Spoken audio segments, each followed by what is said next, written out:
dikasih air minum, dikasih anggur. Begitu dikasih, lalu penulis Yohanes mengatakan, sesudah Yesus meminum anggur asam itu, berkatalah Yesus, sudah selesai. Lalu ia menundukkan kepalanya dan menyerahkan nyawanya. Ini cerita apa ini, Pak? Jadi dia hanya pingsan. Menurut cerita ini. Oh, nggak bisa, Pak, nggak bisa. Ini pengarang Yohanes, coba Pak ya. Markus 14 nomor 50. Semua murid lari meninggalkan Yesus. Terus dari mana Yohanes? Kalau Yohanes murid Yesus yang menulis ini, dari mana Yohanes tahu? Bukankah dia diceritakan oleh Markus bahwa Yohanes juga ikut lari? Markus 14 nomor 50. Semua murid Yesus lari meninggalkan Yesus. Ini Yohanes dapat informasi dari mana? Itulah bukti bahwa pengarang Yohanes ini bukan murid Yesus. Ya, karena pada saat penyaliban, Yohanes murid Yesus telah lari meninggalkan Yesus. Para murid yang meninggalkan dia itu kan waktu penangkapan. Ya, pada penangkapan. Oke. Nah, sekarang ketika dia di atas tiang salib, ada diceritakan mereka mendekat lagi? Ada? Ada. Mereka ada. Di mana? Di mana, Pak? Di mana? Dia disalib hari Jumat, hari Minggu.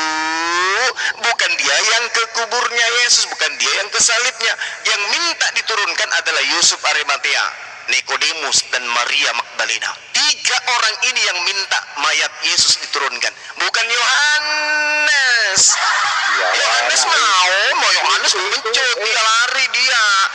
Bayangkan saja, Pak, di dalam Lukas 24 nomor 36, hari Minggu loh, hari Jumat sore ditangkap, disalib. Hari Minggu Yesus muncul di tengah-tengah mereka. Assalamualaikum. Murid-muridnya kaget dan ketakutan sebab mengira melihat hantu. Bukan dia yang datang ke kuburan, Yesus yang pergi ke tempat persembunyian mereka. Ya Dendi, oh hantu. Mereka ketakutan karena mengira melihat hantu. Padahal yang dia lihat itu Pak Bom pakai celana dalam saja, nggak pakai baju, Pak, waktu itu. Sorry, bercanda ya. Lanjut. Jadi nggak ada itu, Pak, nggak ada. Nah, seperti yang Bapak bacakan tadi, berarti sangat jelas Yesus itu disalib, diturunkan oleh orang Arimatea tadi. Masa kok Bapak yang disalib ini adalah orang yang makan suap tadi, Pak? Kok Yesus lagi sih? Mana mungkin orang Arimatea itu mau? Yudas, Pak. Tadi kan udah selesai sesi itu, Yudas, Pak. Ini Yudas lagi, tapi ternyata nggak berhasil. Kita bilang dia tidak mati. Si Yudas ini tidak mati menurut Bible, dia hanya pingsan. Gitu loh, Pak. Sudah ketipu Bapak ini, sudah kena ini. Menganggap awal tadi mati-matian tidak baik. Terus mati. Tapi lagi kira-kira Pak, kira-kira menurunkan dari tiang salib. Nah, itu kan sudah jelas itu, Pak. Jangan bernarasi kosong lah. Bapak harus dengan jernih lah berpikir. Jangan bernarasi hanya satu sumber. Kan di sisi lain Anda mempercayai orang ada menurunkan mayat Yesus dari tiang salib. Di sisi lain Bapak tadi tidak mengatakan Yesus itu tidak disalib. Karena ini karena kitab Anda gapel. Ini karena kitab Anda dongeng. Jadi ceritanya itu terpenggal-penggal, entah apa-apa yang diceritain. Sekarang saya tanya gini, Pak Jaya, kira-kira Maria kenal dengan Yesus tidak? Maria yang mana? Maria ya, dua-duanya, entah itu Maria mamanya atau Maria istrinya. Memang salah satunya pilih. Mana ada Yesus ada beristrikan Maria? Tidak ada di. Oh ya, sorry. Anggap saja tidak. Ya, oke. Maria yang mana yang Anda mau? Maria Magdalena kah? Maria Magdalena dan Maria yang Maria Magdalena. Oke. Siapa yang pergi ke kuburan Yesus membawa rempah-rempah? Maria siapa? Maria Magdalena dan Maria yang lain katanya tertulis. Oke. Sekarang Maria Magdalena kira-kira kenal nggak dengan Yesus? Kenal. Kenal. Lalu kenapa Maria Magdalena sudah berbicara dengan Yesus tapi justru dia tidak mengenal Yesus ini? Kenapa? Kapan dia tidak mengenal Yesus? Yohanes 20 ayat 11 baca.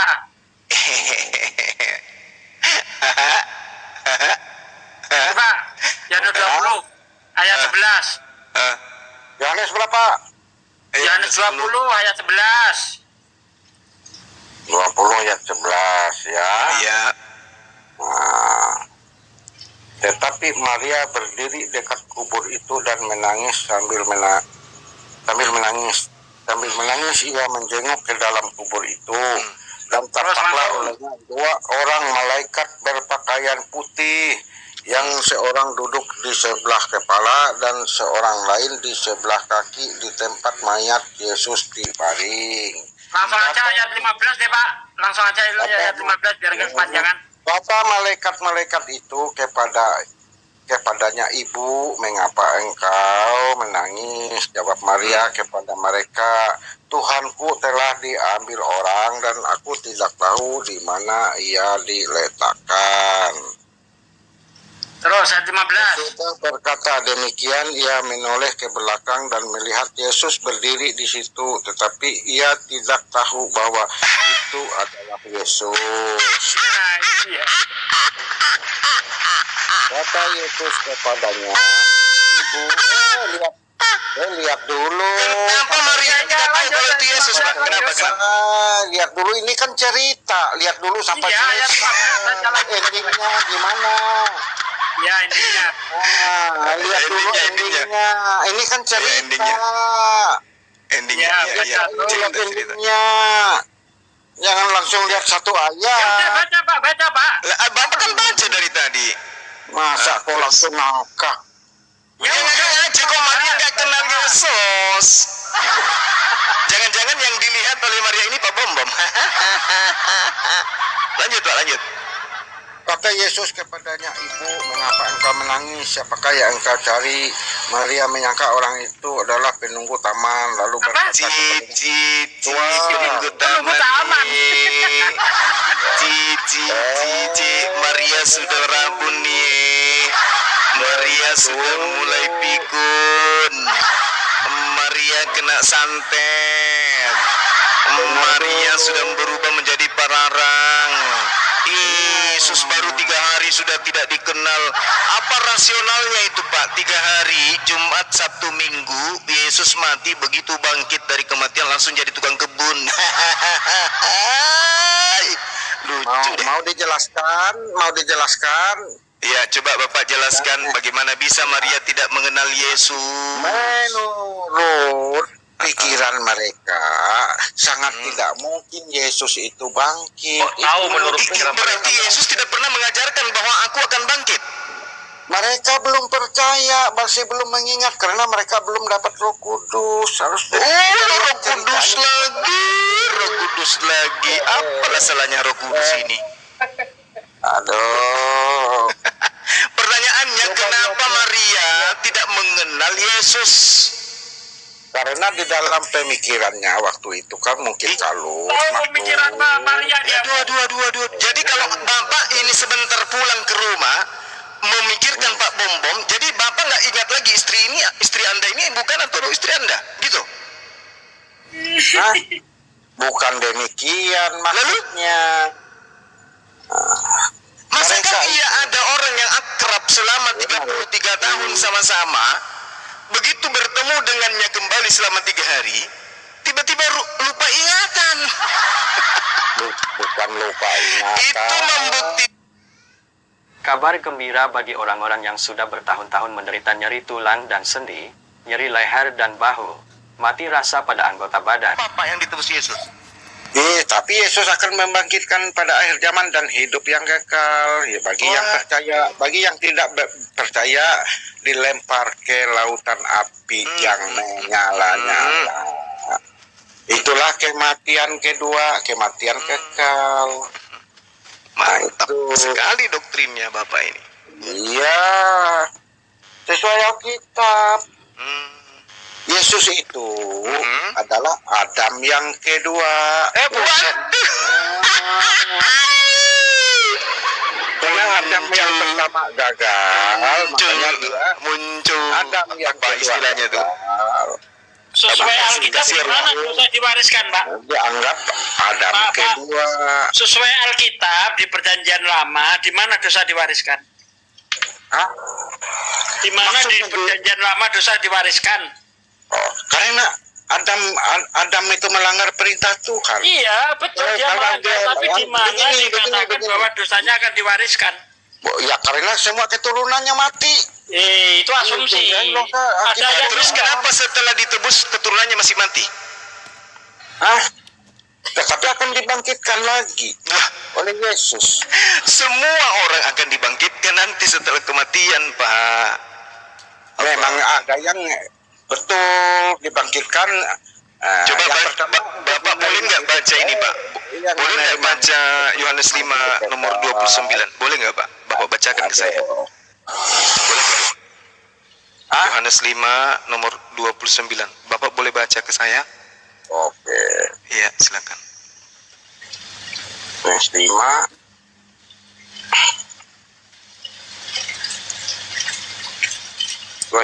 ya. Iya. Waduh. Kurang terang. Dan mereka yang telah berbuat baik akan keluar dan bangkit untuk hidup yang kekal. Tetapi mereka telah berbuat jahat akan bangkit untuk dihukum. Ya ini.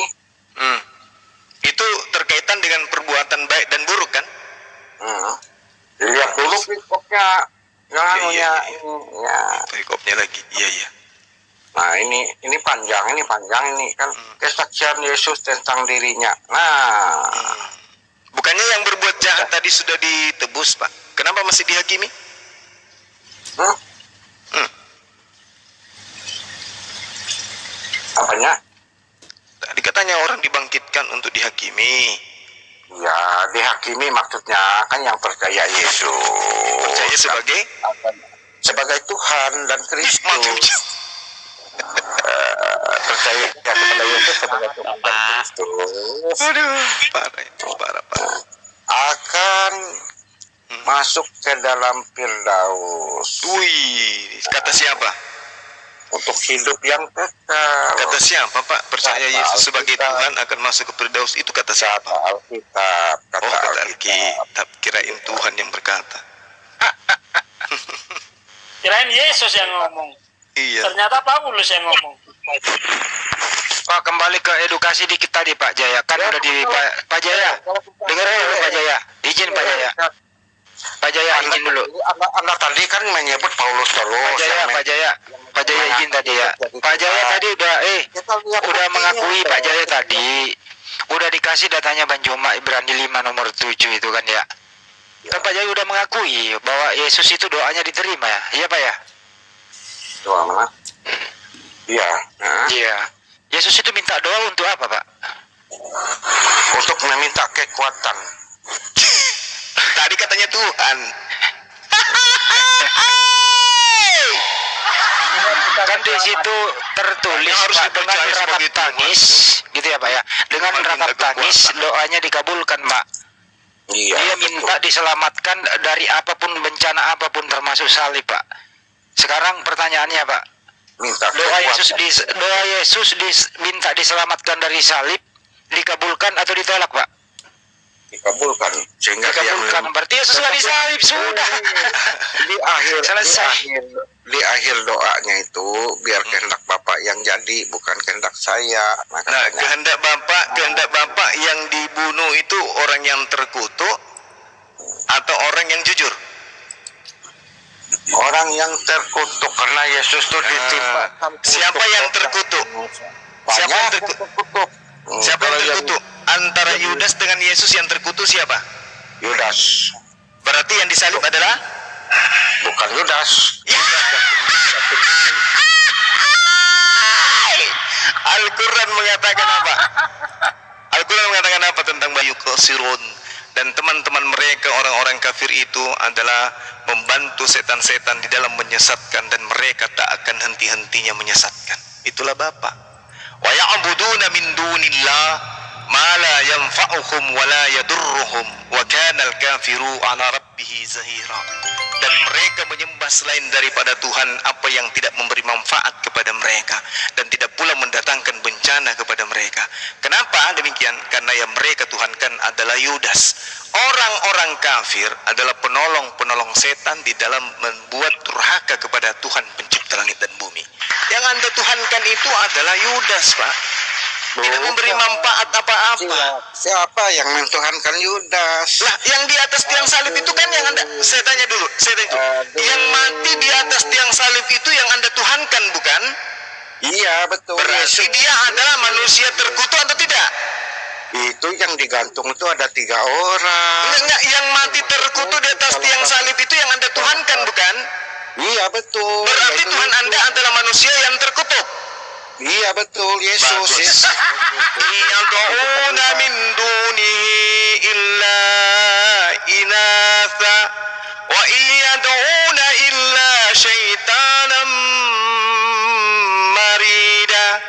Yang mereka sembah selain Allah itu tidak lain hanyalah setan berhala, dan mereka tidak lain hanyalah menyembah setan yang durhaka. Menurut kau. Menurut Al-Quran. Iya, Sekarang mari kita buktikan, Pak. Mari kita buktikan. Mari kita buktikan ayat Al-Quran ini, mari kita buktikan. Yohanes 6 nomor 70. Yohanes 6 nomor 70. Bukankah aku yang memilih engkau yang 12? Dan satu di antaramu adalah setan. Siapa yang setan di situ, Pak? Yudas. Catat ya. Dicatat ya. Catat. Setan di sana adalah Yudas. Yang mati di atas tiang salib ini terkutuk atau tidak? Itu ada 3 orang. Ya, yang mati di atas tiang salib yang Anda sembah menebus dosa Anda adalah orang terkutuk tidak? Terkutuk karena dosa-dosa manusia. Jadi iblis, setan, kemudian terkutuk. Oke. Sekarang menurut Tuhan yang makan suap dikutuk atau tidak? Dikutuk. Yang makan suap Yesus atau Yudas? Yudas. Kalau terkutuk menurut Tuhan di dalam Ulangan 21 nomor 23 disalib atau dimandikan? Disalib bisa. Disalib. Berarti Al-Quran tidak salah. Yang disalib adalah yang Anda sembah, dan yang disalib adalah orang yang makan suap, dan yang disalib adalah yang terkutuk. Berarti yang Anda sembah adalah setan. Iyad'una min dunihi illa inatha wa iyad'una illa syaitanan marida. Kenapa setan? Karena Yudas adalah setan. Kenapa Anda sembah setan? Karena yang di atas tiang salib itu adalah pemakan suap yang dikutuk oleh Tuhan. Maka Galatia 3 nomor 13, terkutuklah orang yang mati di atas tiang salib. Yang mati di atas tiang salib dengan secara terkutuk adalah pemakan suap, dan yang makan suap itu adalah Yudas, dan itulah sembahan Anda. Al-Quran mengatakan illa syaitanan marida. Tidak ada yang orang-orang kafir sembah selain daripada setan yang durhaka. Makanya Al-Quran mengatakan setan itu dari 2 golongan, minal jinnati wan nas, dari golongan jin dan dari golongan manusia. Ternyata setan itu ada juga yang berasal dari golongan manusia. Setan yang berasal dari golongan manusia adalah orang yang mati terkutuk di atas tiang salib. Demikian. Silakan dilanjut. Masya Allah. Menurut kamu memutar balikan. Ini yang mengatakan kok saya yang muter balik. Tuhannya mengatakan Ulangan 21 nomor 23, terkutuk orang yang dihukum Tuhan di atas tiang salib karena makan suap. Ulangan 27 nomor 25, terkutuklah orang yang makan suap untuk menyerahkan orang yang tidak berdosa, ya Yudas. Paulus datang, Galatia 3 nomor 13, terkutuklah orang yang mati di atas tiang salib. Siapa yang disalib? Yesus. Kenapa dia terkutuk? Kristen menyembah siapa? Menyembah orang yang di atas tiang salib. Bagaimana indikasi orang yang disalib? Dia pemakan suap, dia pengkhianat, dia menyerahkan orang yang tidak berdosa. Siapa dia? Yudas. Al-Quran mengatakan illa syaitanan marida. Tidak ada sembahan mereka kecuali hanyalah menyembah setan yang durhaka. Setan, Yudas apa? Yesus mengatakan Yudas adalah setan. Durhaka karena makan suap dan menyerahkan orang yang tidak berdosa berdosa untuk dibunuh, maka dia dibunuh. Amsal 21 nomor 18. Pengkhianat dipakai tebusan untuk orang yang jujur. Yesus jujur, Yudas pengkhianat. Berarti yang disalib adalah pengkhianat dan dia adalah pemakan suap, orang terkutuk. Berarti yang Anda sembah adalah orang yang terkutuk. Kutuk hanya untuk setan, bukan untuk orang yang beriman. Silakan. Yesus disalib bukan karena makan suap. Nah, berarti bukan Yesus itu. Ganti aja namanya, Pak. Yudas. Yesus disalib bukan karena makan suap. Tidak ada penyaliban bagi orang jujur, Pak. Nggak ada. Yang disalib itu adalah orang terkutuk dikarenakan makan suap. Mau Anda ganti namanya Pak Bom-Bom, mau Anda ganti namanya Erben, mau Anda ganti namanya Pisidiking, tetap saja oknumnya sama, yaitu orang terkutuk, pengkhianat, pemakan suap yang dikutuk oleh Tuhan. Dan Yesus mengatakan dia adalah setan. Hancur hina, hancur konten, Kalau makan suap ya setan, tetapi Yesus tidak makan suap. Yesus tidak makan suap. Kalau Yesus tidak makan suap, berarti yang disalib bukan Yesus. Allahu Akbar. Coba diperjelas lagi deh coba ini. Pak Jaya. Pak Jaya. Ya. Yang terkutuk itu Yudas atau Yesus? Yudas terkutuk juga. Dua-duanya. Karena dia makan suap, makanya mati. Baik. Siapakah yang mengutuk Yesus? Coba Pak Jaya, siapa yang mengutuk Yesus? Sesuai firman di kitab Keluaran tadi. Siapa itu yang mengutuk Yesus? Ya sesuai firman, siapa dikatakan di situ. Ya Kita siapa? dibacakan tadi. Kenapa dikutuk? Ya, karena dia makan suap. Yesus makan suap tidak? Yesus makan suap tidak? Tidak. Berarti yang disalib adalah Yesus.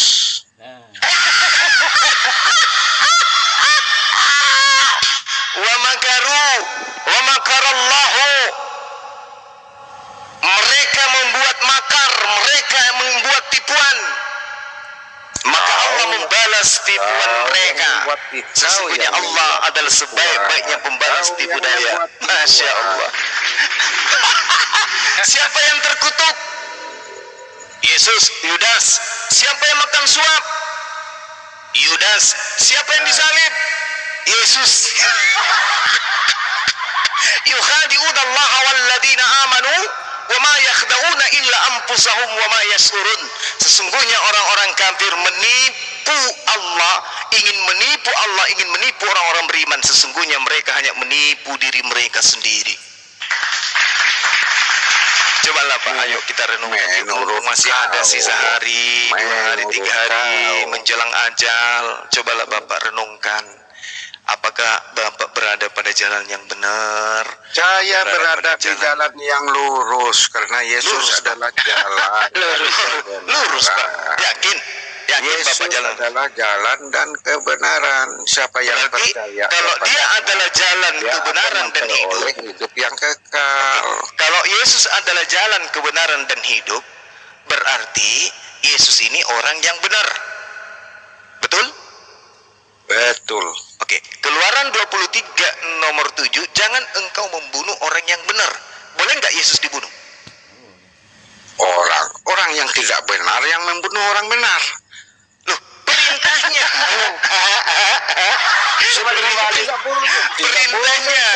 Perintahnya, jangan kau membunuh orang yang benar. Betul? Betul. Kalau membunuh orang yang benar, itu dosa atau pahala? Dosa ya. Boleh tidak orang yang benar itu dibunuh?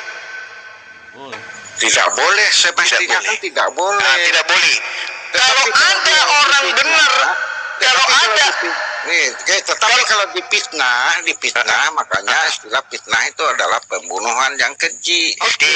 Itu dipitnah. Berarti ketika kemudian Yesus difitnah untuk dibunuh di atas tiang salib, menurut Amsal 21 nomor 18, apa yang tertulis di sana, Pak? Bisa dibaca? Celakalah orang yang memfitnah itu. begitu. Oh, tidak begitu. Tanggung sendiri. Orang Bukannya. fasik, Amsal 21, dengarkan Pak, Amsal 21. Orang fasik dipakai sebagai tebusan bagi orang yang jujur, dan pengkhianat sebagai ganti orang yang benar. Sekarang pertanyaan saya, Yesus orang fasik atau orang benar? Orang benar. Orang benar. Ketika orang benar digiring untuk ke tiang salib, menurut Amsal 21 nomor 18, maka orang yang benar diganti oleh siapa?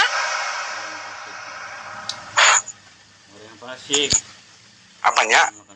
Amsal 21 nomor 18, pengkhianat sebagai ganti orang yang jujur. Orang fasik dipakai sebagai tebusan bagi orang yang benar. Yesus benar atau tidak? Anda tadi mengatakan akulah jalan, akulah kebenaran, benar, dan hidup. Benar, iya. Yesus orang benar atau bukan? Benar, orang Oke. benar. Ketika Yesus orang benar ini digiring ke tiang salib, menurut Amsal 21 nomor 18, diganti atau tidak? Tidak. Tidak diganti. Dalilnya Amsal 21 nomor 18, orang fasik dipakai sebagai tebusan bagi orang yang benar, dan pengkhianat sebagai ganti orang yang jujur. Siapa yang menggantikan orang benar di atas tiang salib? Pengkhianat? Maksudnya Ini Pak. Amsal 21 nomor 18, boleh Anda baca?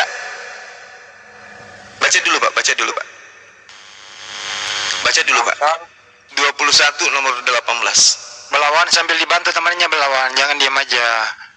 Jadi berhala dia di atas. Melawan itu bentar lagi syahadat. Amsal Misionarisme. 21:18 boleh baca Pak? Jadi ada satu misionarisme malam ini takluk di tangan Banjuma nih, melawan putra nih. Orang fasik dipakai sebagai tebusan. Siapa yang fasik antara Yesus dengan Yudas Pak? Yudas yang fasik. Pengkhianat sebagai ganti orang yang jujur. Siapa yang pengkhianat? Yudas atau Yesus? Yudas. Oke. Ketika Yesus jujur, ketika Yesus orang benar diantar ke penyaliban, siapa yang menggantikan posisinya berdasarkan Amsal 21? Tidak ada. Berarti dalil ini dicoret aja. Ini di sini. Ini di sini jelas. Fasik dipakai sebagai tebusan bagi orang benar, pengkhianat sebagai ganti orang yang jujur. Siapa yang menggantikan orang jujur tadi? Pengkhianat. Orang fasik. Pengkhianat. Siapa yang mengkhianat antara Yesus atau Yudas? Yudas.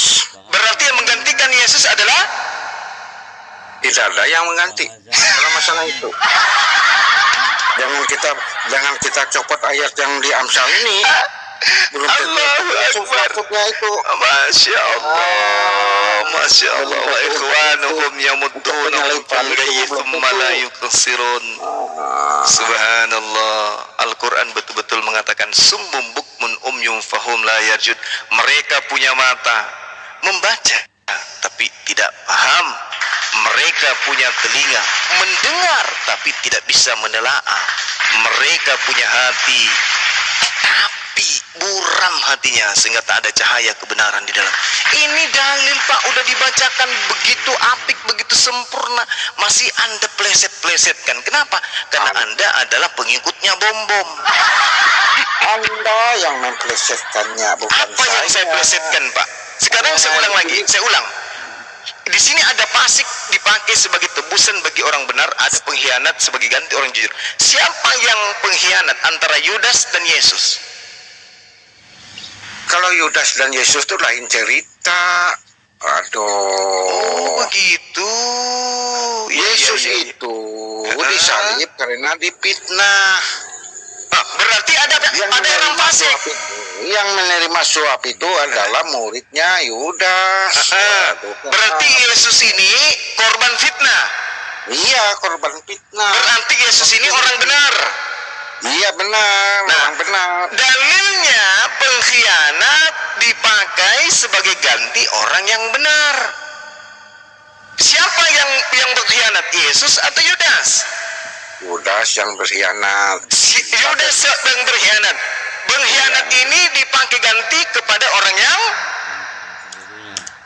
benar. berarti yang mati di atas tiang salib adalah Yesus.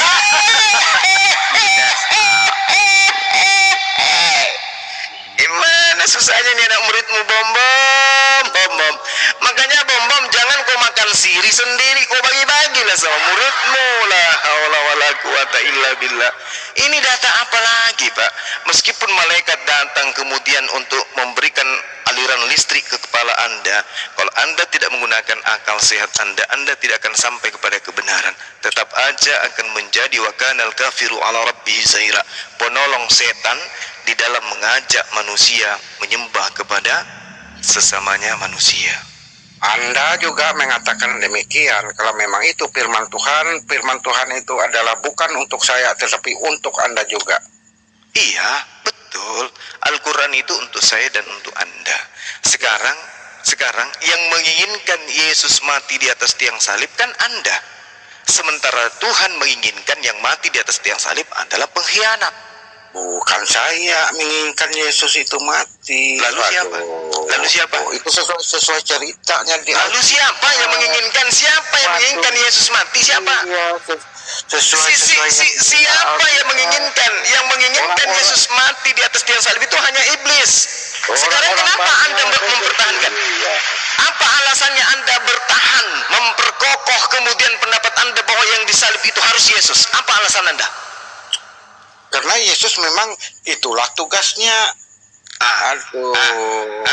Di mana tertulis bahwa tugas Yesus adalah menjadi korban terkutuk? Di mana tertulis? Korban penebus dosa. Mana ada korban menjadi penebus dosa, Pak? Bapak, orang yang mempersembahkan tumbal dengan manusia itu adalah penyembah dewa Molok. Silahkan. Di mana Tuhan minta tumbal manusia, Pak? Di mana dalilnya? Silahkan Anda mengatakan demikian. Saya minta di mana dalilnya Tuhan minta tumbal manusia? Di mana dalilnya?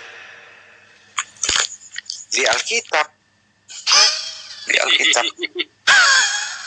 Karena Yesus itu diumpamakan sebagai anak domba Allah. Sudah dia dianggap manusia terkutuk, dianggap pengkhianat, dianggap orang fasik, dianggap anak binatang lagi. La haula wala quwata illa Bom, kurangi makan sagu mentah, Bom, murid kayak gini. Gimana sih? Masa kok hanya ngomong doang? Gimana ceritanya ini? Waduh. Kenapa Anda mengatakan Yesus itu anak binatang? Kenapa rupanya? Benci kali abang ini sama Yesus. Hah? Yesus menurut Tuhan dia adalah anaknya. Menurut Anda Yesus adalah anak binatang.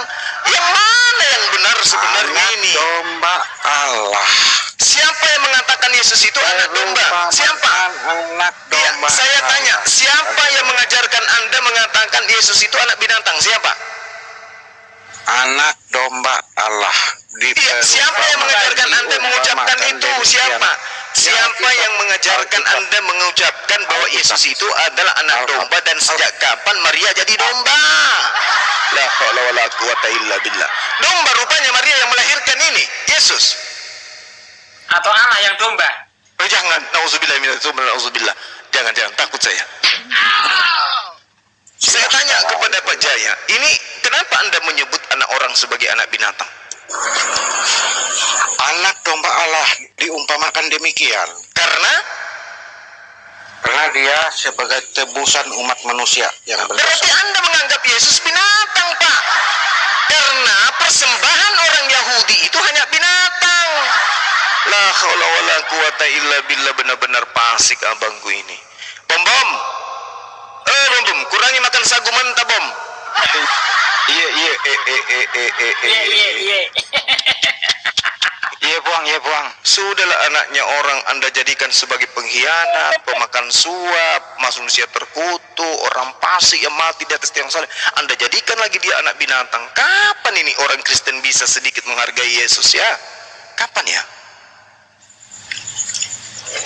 Pak Jaya. Itu berdasarkan kesaksian Yohanes. Berarti Yohanes yang mengajarin Bapak. Iya. Waduh, Tuhan mengatakan Yesus itu sebagai anaknya. Yohanes mengajarkan kepada Anda Yesus itu anak binatang. Ternyata Anda lebih percaya Yohanes daripada Tuhan. Waduh, bahaya Itu ini. maksud Yohanes itu perumpamaan, Mas. Waduh, Tuhan mengumpamakan Yesus itu sebagai anaknya. Yohanes mengumpamakan Yesus sebagai anak kambing. Aduh, Bapak. Astagfirullahaladzim, ya Allah ya Karim. Inilah akibatnya, Pak. Kalau memutarbalikkan fakta kebenaran. Orang yang jujur, kata Tuhan, jangan kau bunuh orang yang benar, jangan kau bunuh orang yang tidak bersalah, sebab aku Tuhan tidak akan membenarkan orang yang bersalah. Sekarang Anda justru membenarkan orang yang memperkosa ibunya sendiri, dosanya ditanggung oleh anaknya orang, sementara yang memperkosa ibunya melenggang masuk surga. Ini otak di mana disimpan ini otaknya? Dia yang membunuh orang tuanya, kalau percaya kepada Yesus, maka dosa pembunuhan itu ditanggung oleh Yesus. Dia yang kemudian menggauli anak-anak kecil, mensodomi anak-anak kecil sampai anak itu meninggal, dosanya kemudian dihapuskan dan dilimpahkan kepada anaknya orang. Agama apa ini, Pak? Orang yang korupsi kemudian dosanya dihapuskan karena dosanya sudah dilimpahkan kepada anaknya Maria. Dia melenggang masuk ke surga. Apa ini, Pak? Ini ajaran apa ini?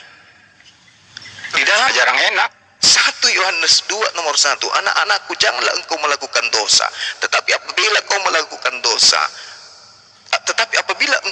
dosa, ada Yesus sebagai pendamai dosa kita. Bahkan bukan hanya dosa kita, tetapi dosa dunia. Aduh, Pak, mengerikan, Pak, mengerikan. Jadi ketika Pak Bom Bom kemudian mensodomi anak tetangganya, dosanya Pak Bom Bom itu diambil alih oleh Yesus. Pak Bom Bom melenggang dengan titiknya yang kayak lombok biji itu masuk ke surga. Gimana ceritanya? Ajaran apa yang kayak begini, Pak? Tidak mungkin, Pak. Coba Anda lihat di dalam Yohanes 5 nomor 29 pengakuan Yesus. Bom Bom akan dibangkitkan dari kematian dan akan dihakimi berdasarkan dosanya dan akan direbus di dalam neraka. Itu jelas itu.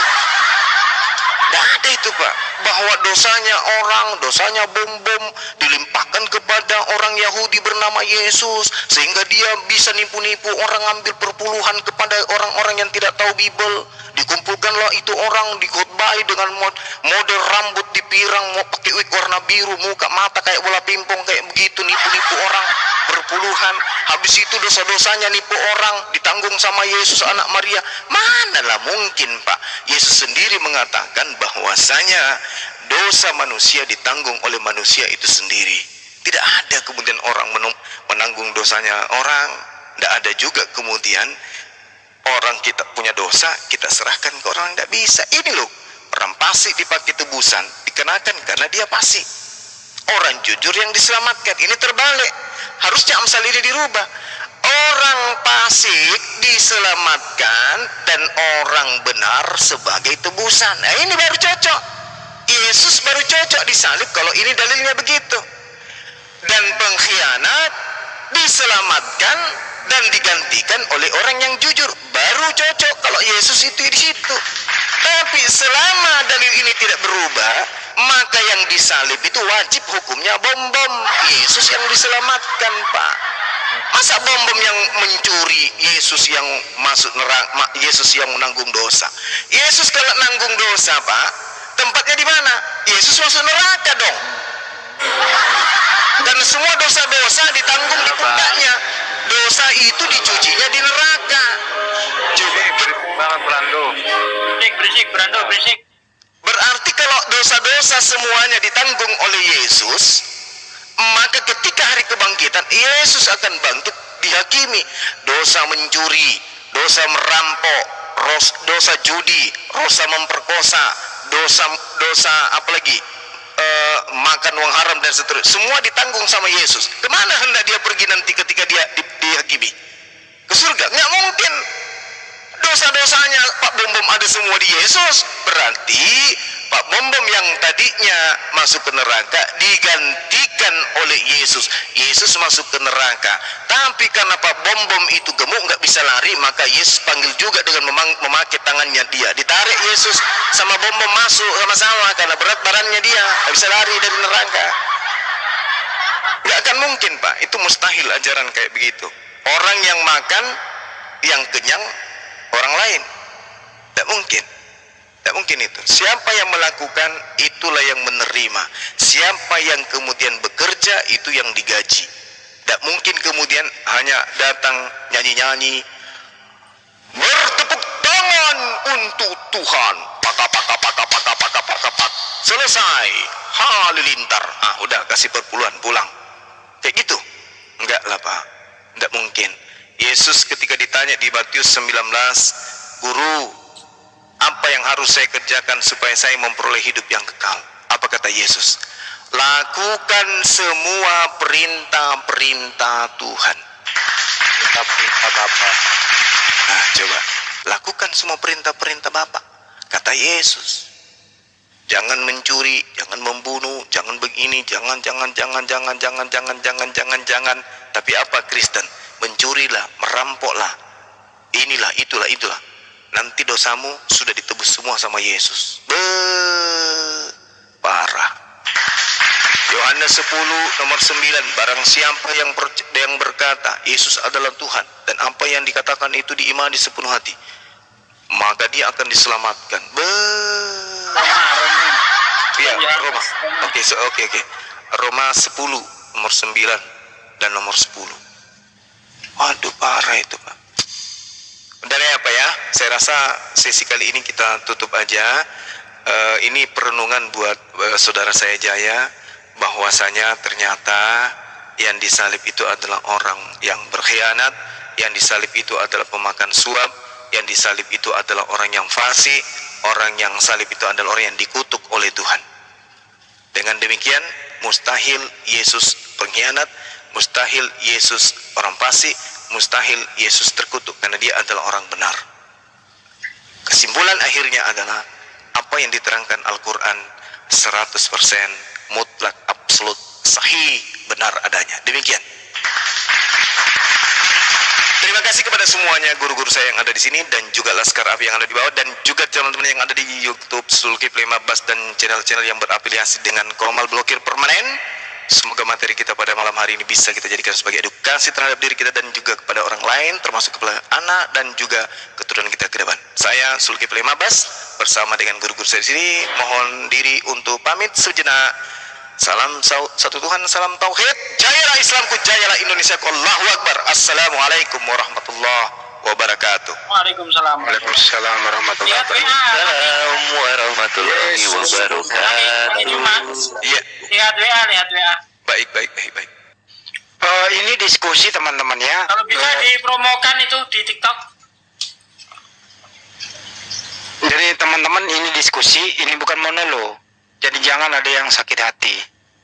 Ini bukan area penistaan, tapi ini diskusi. Di sini ada Kristen, ada Muslim, gitu ya. Jadi jangan ada yang sakit hati.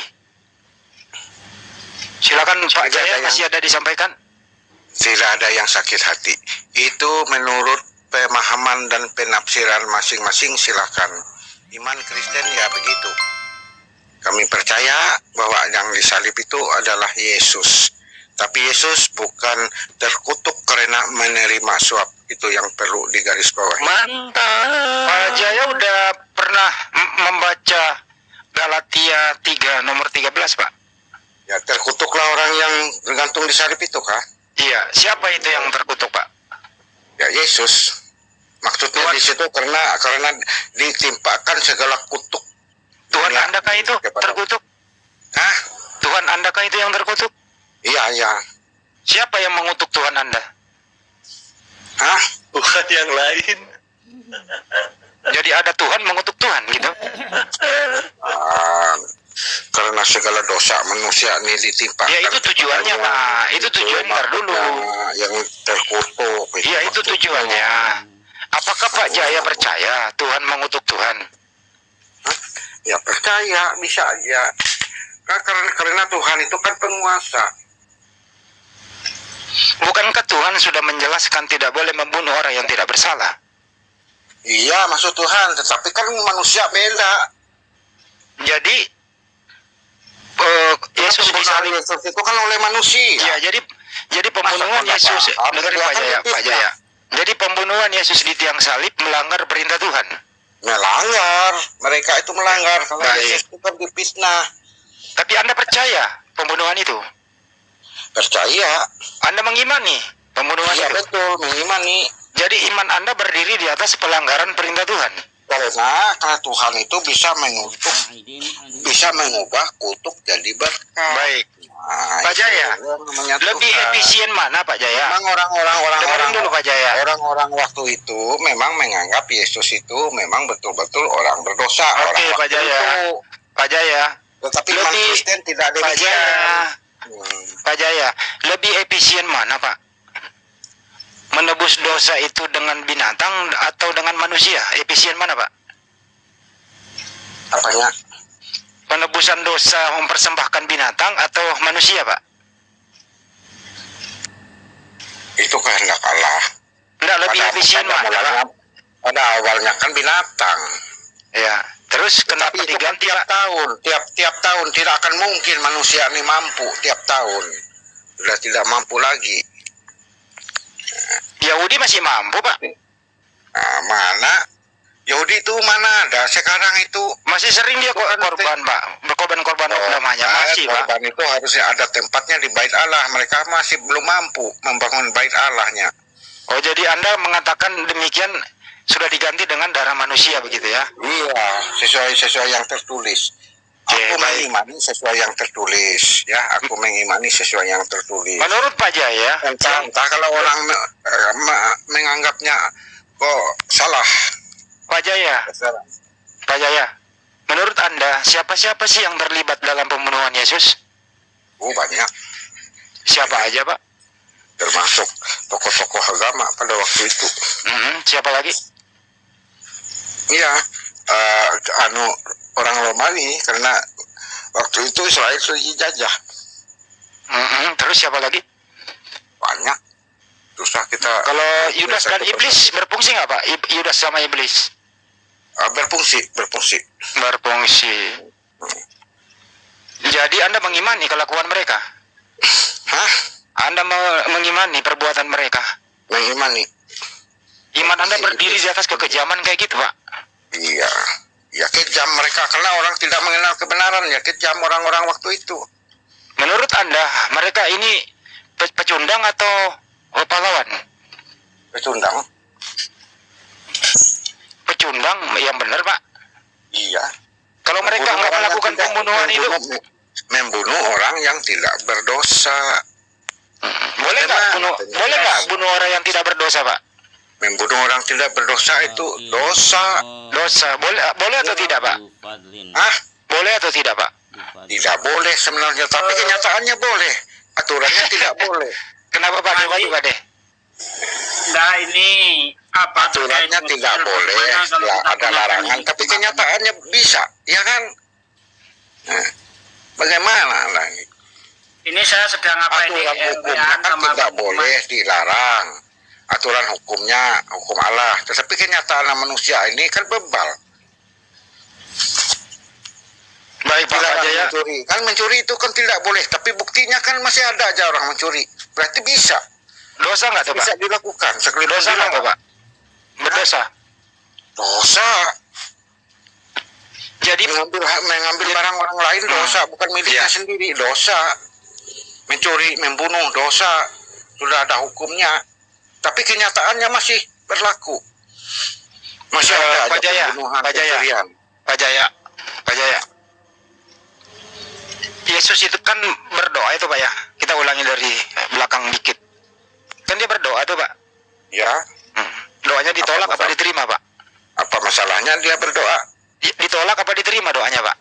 Masalah diterima atau ditolak itu hak prerogatif Allah. Doanya begini Pak. Minta diselamatkan dari salib. Betul ya? Hmm. Nah, itu ditolak ditolak atau tidak, Pak? Intinya doanya itu kalau boleh cawan ini jauh dariku, Berlalu cawan dariku. itu atau beban itu. Nah itu, tetapi dia menyerahkan sepenuhnya kepada yang mengutusnya, biar kehendak Allah yang jadi. Ya, tersaliblah dia. Tetapi Tuhan Allah mengubah kutuk itu menjadi berkat. Akibat penyalipan itu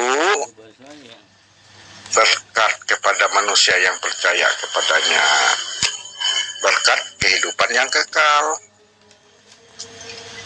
Menurut Pak Jaya sekarang ini kita beralih ke topik yang sedikit sudah melalui salib. Menurut Karena Pak, repot ya. bisa jadi nanti masuk lagi. Menurut Pak Jaya, Tuhan Anda itu Yesus di surga itu masih berbentuk manusia kah? Di surga itu Yesus Itu masih berbentuk manusia. Kalau kita lihat kesaksian Yohanes di Wahyu, iya benar, di Wahyu 19 nomor 7, Wahyu 19:16 ya Pak ya. iya, Oke, masih pakai jubah ya Pak. iya. Oke, masih anak Maria kah itu? Hah? Masih anak Maria kah itu? Kalau asalnya demikian ya masih anak Maria. Masih anak Maria. Jadi Tuhan Anda anak Maria. Iya. Nah, kenapa Anda menuhankan Manusia. anak orang? Hah? Kenapa menuhankan anak orang? Oh, karena memang dia sudah dibuat Allah menjadi Tuhan dan Kristus. Baik, kalau Tuhannya Maria siapa Pak? Ya Yesus, Anaknya Maria? anaknya secara biologis ya iya, Ah, secara manusia. jadi Tuhannya Maria, anak Maria gitu? Iya, Masuk akal atau tidak tuh Pak? masuk. Masuk Ada orang yang tua ya? tidak masuk. Iya, Jadi anak Maria, Tuhan Maria. iya. Ini kira-kira bisa dicerna nggak tuh Pak? Begini saja. Gimana? Seandainya saya ini kan Tuh hari Jumat dinaikin dong. ada bukan di anak bawah. saya jadi presiden. Masa kotis saya tidak menghormati, tidak menyembahnya? Kalau dia kan mendapat jabatan presiden. Nah demikian juga Yesus. Oke, Bang Juma ya ada topik baru Bang Juma. Jangan ke Juma, kita saja. Oh iya udah. Udah. Bang Andi, ini ayo kita gunakan untuk galang donasi lagi nih. Masih kurang 90 juta tuh. Taruh dulu Pak Dek. Ya, jangan Jadi- panggil Juma. Jadi anak Maria, Tuhan Maria gitu ya? Iya, kenyataannya baik. demikian. Iya. Kenyataannya demikian. Jadi di surga itu ada anak Maria. Kalau Bapak itu di surga anak Maria juga, bukan? Bapak yang mana? Bapak itu tidak kelihatan roh. Iya, roh yang tidak kelihatan itu Tuhan juga. Ya, Tuhan. Jadi di surga ada, di surga itu ada berapa Tuhan? Satu, ya Yesus. Yang mana yang Tuhan? Yes, anak Maria atau yang bisa kelihatan itu yang patut disembah, dipuji, disembah. Jadi yang Bapak yang bisa roh ini. kelihatan oleh Tar. manusia. Ada dua nih. Yang disembah itu anak Maria atau yang Bapak di surga? Bapa di surga di dalam nama Yesus. Ada berapa itu? Satu. Yang mana kalau satu? Karena Yesus satu Bapak. kepenuhan Allah itu semua ada pada Yesus. Bapak di Yohanes surga satu- itu kan Yohanes 1 Yohanes Pak Jaya. 1 ayat 18. Pak Jaya, Baik. kan ada dua tuh Pak di Ya. surga. Ada Bapak, ada anaknya Maria, ada juga yang bukan anak Maria. Yang mana yang Tuhan? Ada apa maksudnya? Kan Yesus di surga anak Maria. Ada juga Bapak di surga. Ada dua. Di surga sana yang berkuasa itu Yesus. Yesus. Sudah diserahkan kepadanya segala kuasa di surga dan di bumi. Jadi Bapak di surga jadi Bapak di surga nggak berkuasa lagi. Itu dia sudah roh, tidak bisa kelihatan oleh mata manusia. Jadi Bapak di surga nggak ada fungsinya. Bukti dia satu dengan Yesus, menyatu dengan Yesus. Oh, menyatu. Sampai ngesot kamu mau jumpa Bapa di surga tidak bisa. Jadi Bapak masuk ke dalam diri Yesus. Iya, setelah kekuasaan sudah diserahkan kepada Yesus. Baik. Sampai ngesot kamu panggil Allah Bapa di surga, tidak ada, hanya Yesus yang bisa ditemui. Kalau yang ciptakan manusia yang mana, Pak? Yang ciptain manusia yang mana tuh? Allah Bapa di sorga melalui firman-Nya. Bukan Yesus. Yesus itu adalah manifestasi dari firman Allah. Jadi Yesus yang ciptain manusia. Iya, karena tanpa Yesus tidak ada suatu pun yang jadi. Mana lebih tua umurnya Segala Yesus sesuatu daripada yang telah Iya, dijadikan. mana lebih tua umurnya Yesus daripada Adam? Kalau kealahannya tua Yesus, karena Yesus sebelum dunia dijadikan dia sudah ada. Mana lebih Tapi tua umurnya? sebagai firman. Iya, sebagai dengerin. Mana lebih tua umurnya Yesus daripada Maria? secara manusia atau secara kealahan? Terserah, secara Pak Bom juga boleh, silakan. Kalau secara manusia ya Tua Maria. Tua Maria. Secara orang gila? Secara orang waras atau tidak gimana Pak? Nah tidak tahu kok kalau secara orang gila, tanya aja orang gila. Atau secara orang terdoktrin lah gitu ya? Bukan terdoktrin, kita kan memang terdoktrin dari Alkitab. Iya. Karena Yesus itu adalah firman Tuhan yang menjadi daging atau menjadi manusia. Atau gini Pak, secara akal sehat. Begini Pak, ada dua nih. Secara akal sehat, yang mana tua, Maria atau Yesus? Maria dong. Tua Maria lah. Iya. Secara iman, secara iman, Anda yang mana lebih tua, Maria atau Yesus? Secara jasmani tua Maria. Secara rohani tua Yesus. Karena Yesus ada sebelum dunia dijadikan. Jadi anaknya Maria itu ada yang lebih tua dan ada yang lebih muda daripada Maria, betul? Kata siapa? Yang mana? Ya menurut Anda kan barusan Pak. Menurut Anda barusan, rohnya Yesus kan, kalau rohnya Yesus lebih tua mana daripada rohnya Maria? Secara rohani Yesus itu ada sejak dunia dijadikan, tapi baru muncul 2000 tahun yang lalu melewati rahim Maria. Iya, jadi lebih tua rohnya Yesus daripada rohnya Maria. Jadi secara jasmani, ya itu baru dikenal 2000 tahun yang lalu. Jadi Yesus ini baru. Ya. Jadi Tuhan Anda ini baru. Iya. Pak Andi, ya. Kurang lebih 2000 tahun yang lalu baru dikenal. Jangan sampai Saudara Jaya ini siapa? Buya Sakur yang bangkit. Bisa jadi. Coba dengar suaranya. Jangan diketawakan, kenyataannya memang demikian. Menurut Anda ya, tua siapa? Maria dan Yesus, menurut Anda? Tua Maria lah Pak, orang dia yang mengandung gimana sih? Nah ya itu secara jasmani, secara manusia. Secara di bumi. Emang ada acara lain Pak selain jasmani Pak? Bisa Secara diukur. rohani bukan demikian, karena dia itu kan bukan dari hasil hubungan antara laki-laki dan perempuan. Yang mengendaki Maria mengandung siapa sih Pak? Allah, Tuhan Allah. Yang dikandung Maria siapa? Yesus. Yang mana yang Tuhan? Ya Yesus. Bunda Maria mengandung Tuhan. Iya betul. Apalagi Bisa begitu ya Pak ya? nggak bisa. Kalau Tuhan namanya Tuhan itu maha kuasa.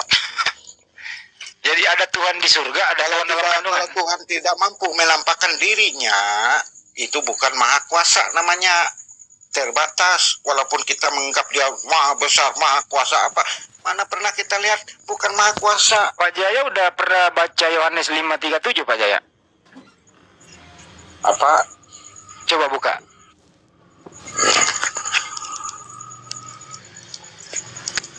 Yohanes 5:37. Iya. Nyoba bantuin aku dong. Apa yang mengutus aku, dialah yang bersaksi tentang aku. Betul? Terus tidak pernah mendengar suaranya, rupanya pun tidak pernah kamu lihat. Betul? Nah, apa yang kulihat tadi betul. Tuhannya Yesus. Gimana itu Pak?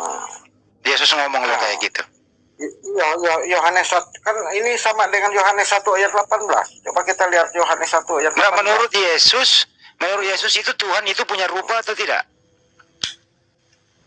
Oh, punya, kalau dia berkehendak, bagaimana bisa orang nyembah mengenal dia? Tadi menurut tadi barusan Anda baca loh. nih. Coba baca lagi Pak, coba baca lagi. Baca yang mana? Yohanes 5:37 Pak. Nah, persamaan Yohanes 5:37 nih, Yohanes 1 ayat 18. Tidak seorang pun yang pernah melihat Allah, tetapi anak tunggal Allah yang ada di pangkuan Bapa, dialah yang menyatakannya. Ini maksudnya yang menyatakan kealahan, menyatakan Allah Bapa itu adalah Yesus. Menurut data itu Tuhan bisa dilihat atau tidak? Bisa, Nah, kalau Tuhan itu Yesus hanya dia yang bisa menerangkan, menyatakan, menerangkan, memberikan pengertian. Ya, menyatakan tuh beda dengan memberitahukan. Menyatakan seperti kita akan surat pernyataan, berarti menyatakan diri kita sendiri. Sama dengan Yesus menyatakan Allah itu sendiri, karena Allah tidak bisa dilihat. Itu Pak, itu dari Kalau bahasa Yesus memberitahukannya di situ. Pak Jaya. Itu dari kata Ibrani eksegi 1 yang mengeksegesis atau yang menafsirkan. Gitu loh Pak, Anda ini korban terjemahan Anda ini. Di situ Yesus menafsirkan, hanya dia yang bisa menafsirkan Tuhan itu seperti apa. Makanya dia mengatakan Tuhan itu tidak bisa dilihat, Tuhan itu tidak bisa didengar suaranya. Kalau Anda lihat dalam Yohanes 16:25, di situ Yesus berkata, semuanya ini aku katakan kepadamu dengan perumpamaan.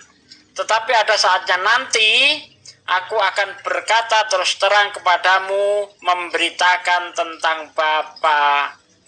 Jadi semua itu perumpamaan yang disampaikan oleh Yesus itu mengenai Bapa itu.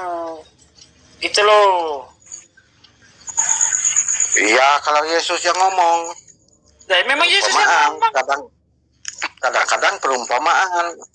Nah, kadang-kadang memang sebenarnya. Oh, enggak, kalau menceritakan Bapa enggak sebenarnya dia. Enggak terus terang, tapi dengan perumpamaan-perumpamaan. Begitu, Pak. Ya, perumpamaan apa yang dimaksudnya perumpamannya? Mana perumpamaannya yang oleh Yesus tentang Bapa itu mana?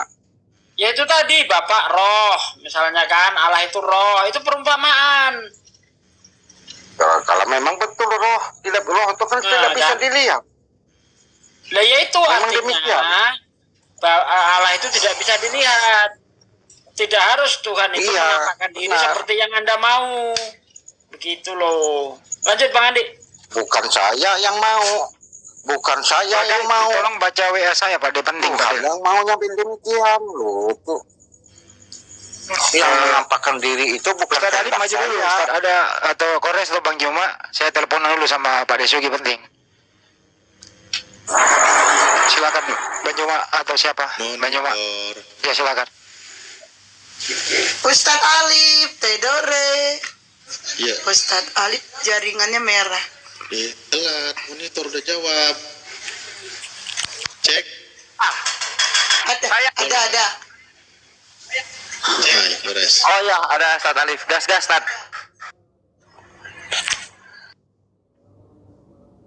Hai, beres mah kalau kayak gini bukan makanannya, makanya kurang menarik. Jadi benar ya, maksudnya Yesus yang menjelaskan tentang Bapa itu. Pak Jaya dilanjut juga tadi di Yohanes 5:37, tapi saya tertarik di 31 sebenarnya. Karena Yesus di situ bilang, kalau aku bersaksi tentang diriku, maka kesaksianku itu tidak benar. Nah, siapa di sini? Yang berkata demikian ini Tuhan atau bukan Tuhan, Pak Jaya?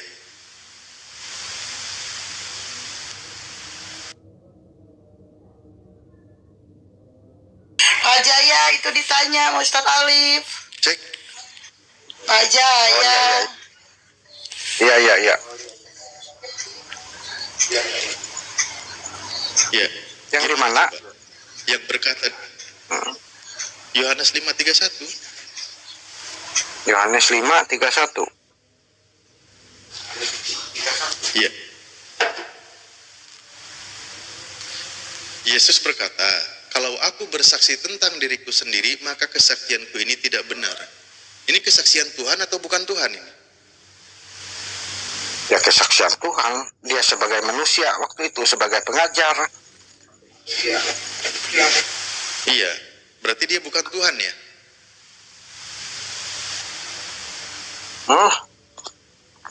Tuhan. Halo? Jaringanku kayaknya. Iya, ketika Yesus berkata, kalau aku bersaksi tentang diriku sendiri, maka kesaksianku itu tidak benar.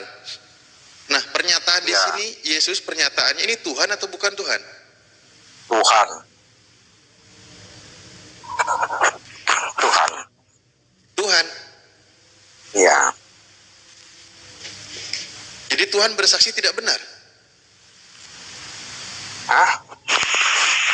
Kalau orang tidak mempercayainya. Jaringanku ini. Loh, Yesus, dengerin Pak. Halo, suaraku jelas nggak ini? Aku jaringan kayaknya. Cek, jelas nggak suaraku Pak? Jelas Ustaz, jelas. Jelas. Jelas ya? Jelas, oke. Jelas. Yesus berkata, kalau aku bersaksi tentang diriku sendiri, maka kesaksianku itu tidak benar. Menurut Pak Jaya, di sini adalah Tuhan. Loh, kenapa Tuhan kalau bersaksi kesaksiannya tidak benar?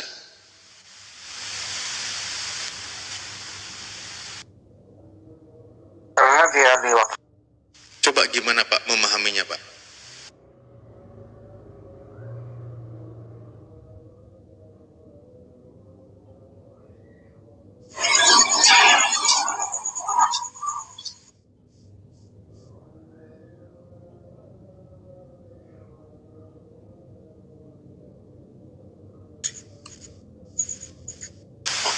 Kayaknya yang lain dulu aja host, mungkin jaringan saya yang bermasalah ini nggak ada suaranya. Kores, Ada. Theodor, Kores, Bang Kores. iya. Tedore. Lah, jadi dari tadi memang Bapak ini diam. Iya, Bapak itu yang diam, Ustadz Atau sudah ada. kelelahan Pak? Oh, Ustadz ada suaranya di Pak Jaya nggak ngomong. mungkin sudah diminum bodreknya Pak? Pak Jaya, Kelelahan gitu. Pak Jaya udah kelelahan. Halo. Pak Jaya. Iya. Ya udah. Belum. Halo. Perlu dikirim bodrek? Ya, halo. Hah? Ya. Perlu dikirim bodreksin Pak? Tidak usah. Bodek di sini banyak. Lah iya Pak, tadi di situ Pak Yesus bilang, kalau aku bersaksi tentang diriku sendiri, maka kesaksianku itu tidak benar. Di sini yang Ya, bersaksi ini karena Tuhan Yesus- atau bukan Tuhan Pak? Anda bilang Tuhan. Ya Yesus waktu itu kan sebagai utusan. Kita harus lihat bukan seluruhnya Tuhan. ayat ini. Nah ini seluruhnya. Iya bukan Tuhan kan? Di situ Makanya Tuhan dia atau bukan berkata, Tuhan Pak? makanya dia berkata kepada orang-orang yang mendengarnya waktu itu supaya mereka percaya apa yang dikatakannya. Kalau kesaksiannya itu kesaksiannya sendiri dianggap tidak benar, takut mereka jelas. Jadi dia menjelaskan bahwa Kok dianggap kesaksiannya tidak itu benar? yaitu kesaksian Bapak yang mengutus dia.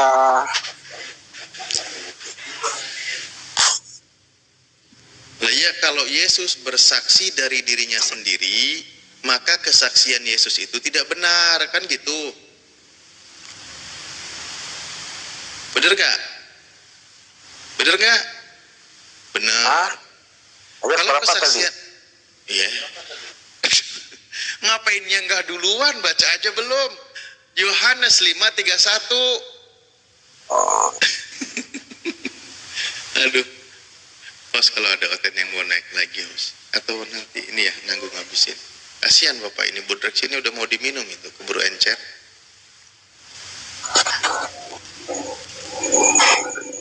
Coba disapa Pak Rizko, siapa tahu ngebantu. Udah dibaca Pak? sudah.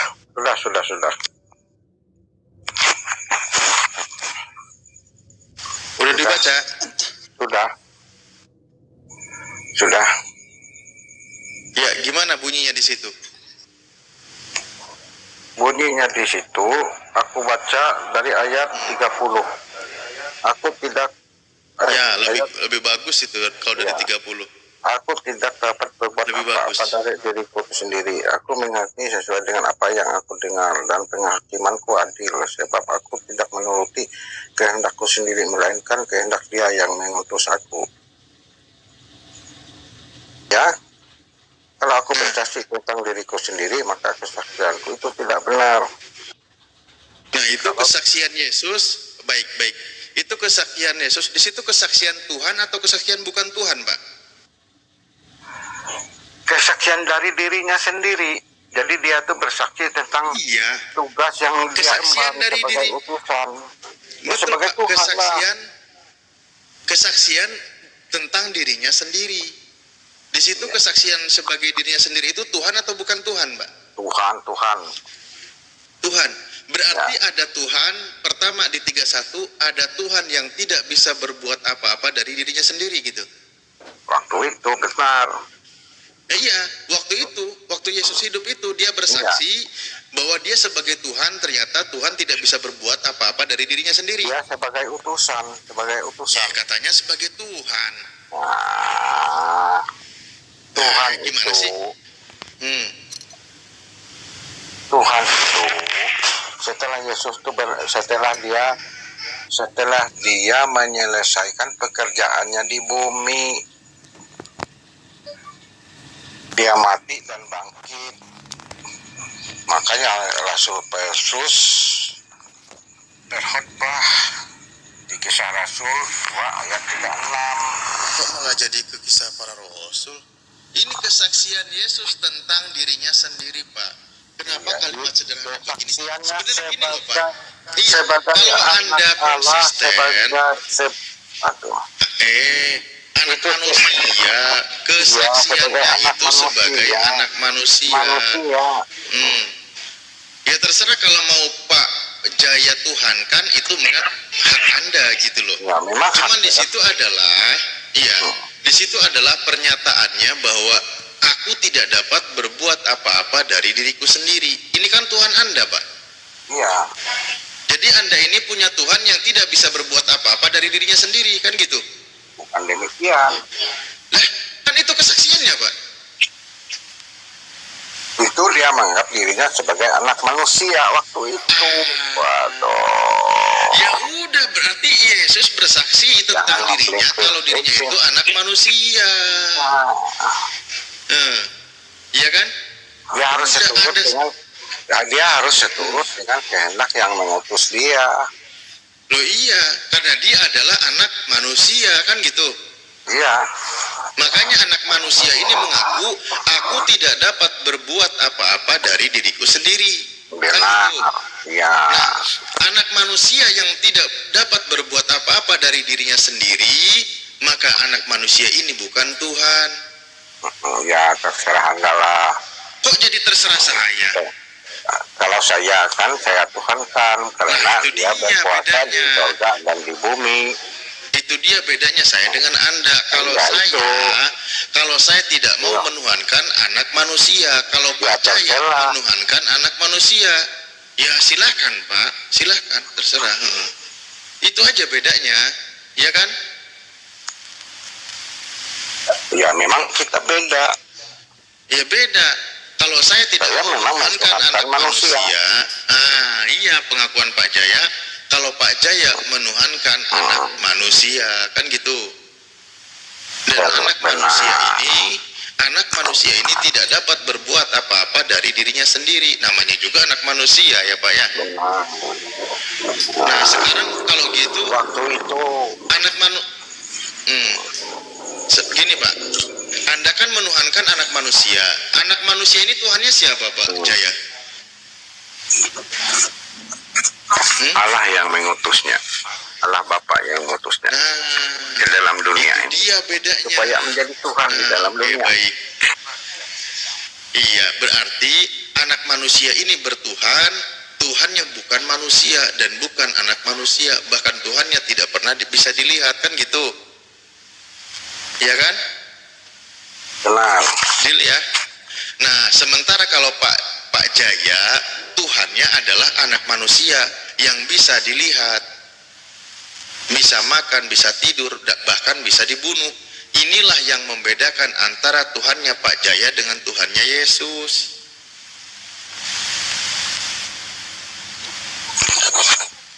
Ya? Jelas ya?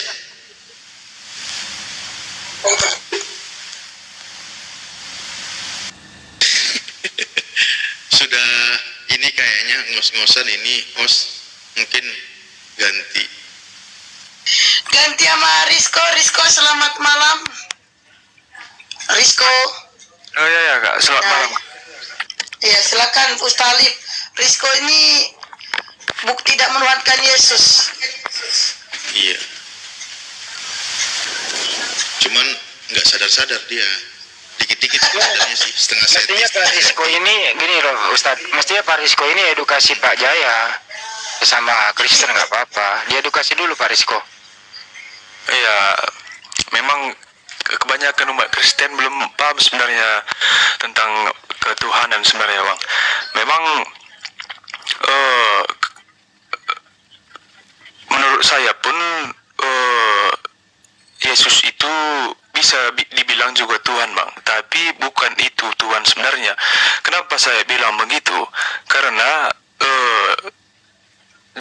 Yesus yang saya sangat luar biasa sekali, karena dia dilahirkan oleh Tuhan tanpa seorang dilahirkan oleh Allah tanpa seorang ayah Bang ya. Justru itu saya agak menghormati Nabi kita Yesus gitu, ataupun Nabi Isa. Bukan berarti dia Tuhan. Contoh saya buatlah Bang, kalau menurut saya Yesus itu ajudan Allah. Dia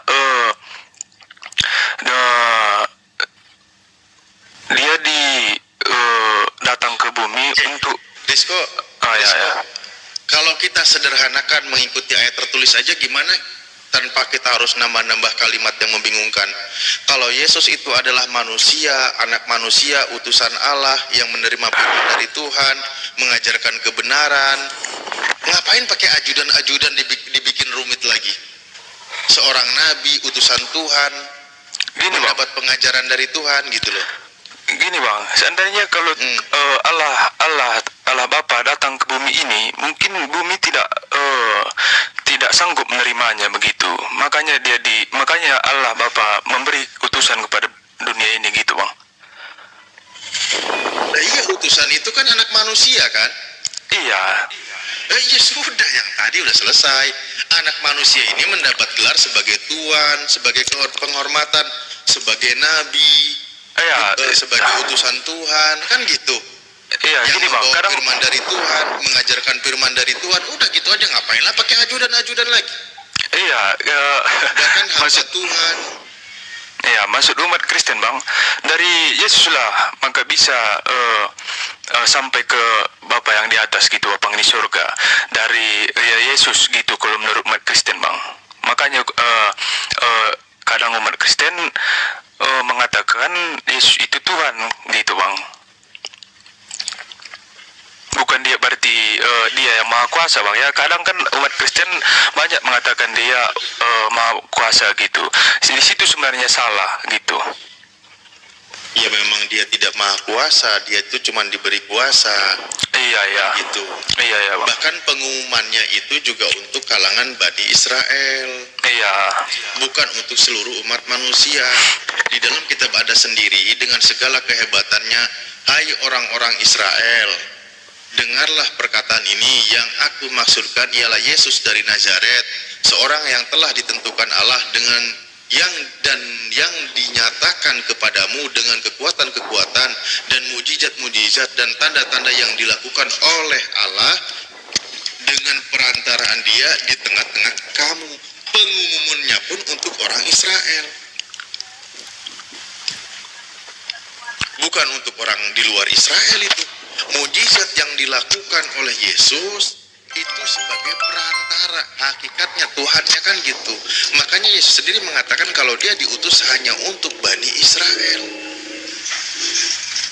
Iya, tapi kan nggak masalah Bang kalau kita percaya gitu. Ya nggak masalah, saya juga percaya. Iya. Kamu mengikuti nggak pengajarannya, penguasalannya?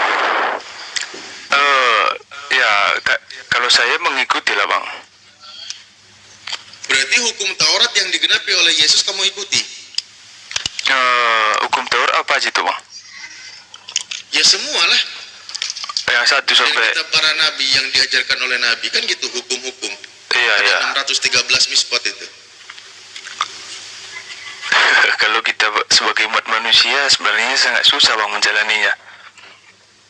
Ya makanya kalau gitu berarti kamu nggak ngikut. Iya. Kalau Yesus makanya untuk Bani Israel, makanya Bani Israel yang menjalankan gitu. Iya Sedang gimana? monitor mau masuk Brunda. Hai. Hai. Hai bang Juma. Hai juga. Mau bahas apa ini, Bung? Hai juga. Ngomong aja nggak ada yang suruh ngomong hai. Ya, ya sama kita bang, masa abang aja ya kan? Hai juga. Nggak masuk. Gimana saudara saya? Siapa namanya? Rizko bang. Rizko. Iya. Iya, apa yang harus kita bahas?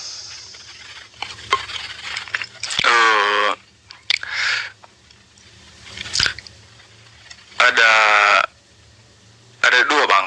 Satu, di Quran mengatakan Yesus tak disalib bang ya. Iya. Ya di Quran juga mengatakan Yesus lahir di palungan domba. Bukan lahir, setelah lahir. Dan Quran mengatakan di bawah pohon kurma bang. Iya. Terus? Ya itu aja bang. Oke. Apa yang dipermasalahkan kemudian? Kalau di Quran kan mengatakan Yesus itu tak disalib, dia diangkat bang ya. Iya. Ya kalau di Kristen mengatakan dia disalib, bagaimana itu bang? Coba saya yakinkan. Oke, baik. Sebenarnya tadi ini sudah kita bahas, gitu ya. Iya iya. Oke. Nggak apa-apa kita ulang teman-teman. Lanjut Brunda. Oke, baik. Matius 26 nomor 24. Anak manusia memang akan pergi sesuai dengan yang tertulis tentang dia. Jadi ada yang tertulis tentang Yesus. Dia harus pergi meninggalkan dunia ini. Anak manusia memang akan pergi sesuai dengan yang tertulis tentang dia. Sekarang, ketika Yesus mengucapkan kalimat ini, tolong tunjukkan kepada saya tertulis tentang apakah Yesus ini. Cara dia meninggalkan dunia itu tertulis seperti apa? Kalau di ayat di Bible bang mengatakan dia disalib. Itu nanti itu cerita yang belum sampai saat itu. Yang dimaksud Yesus di sini sudah tertulis. Anak manusia memang akan pergi sesuai dengan yang ada tertulis tentang dia.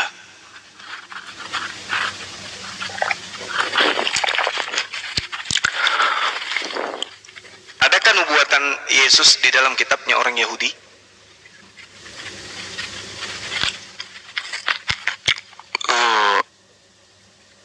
Ya pasti ada lah mungkin bang. Oke, tolong tunjukkan tertulis seperti apa diceritakan kepergian Yesus meninggalkan dunia ini di kitabnya orang Yahudi.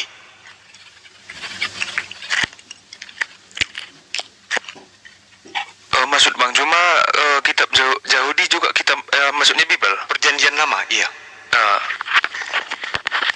Bentar ya bang.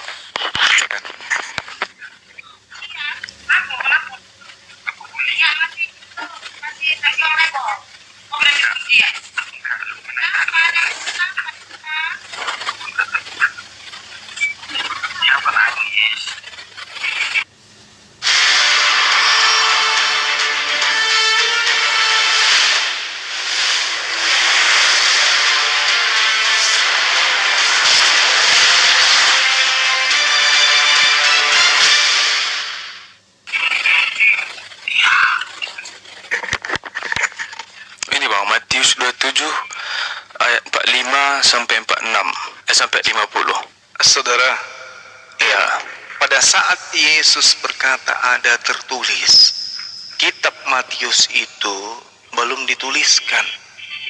Matius yang menuliskan Matius ini justru melakukan kemudian penyelidikan terkait ucapan-ucapan Yesus.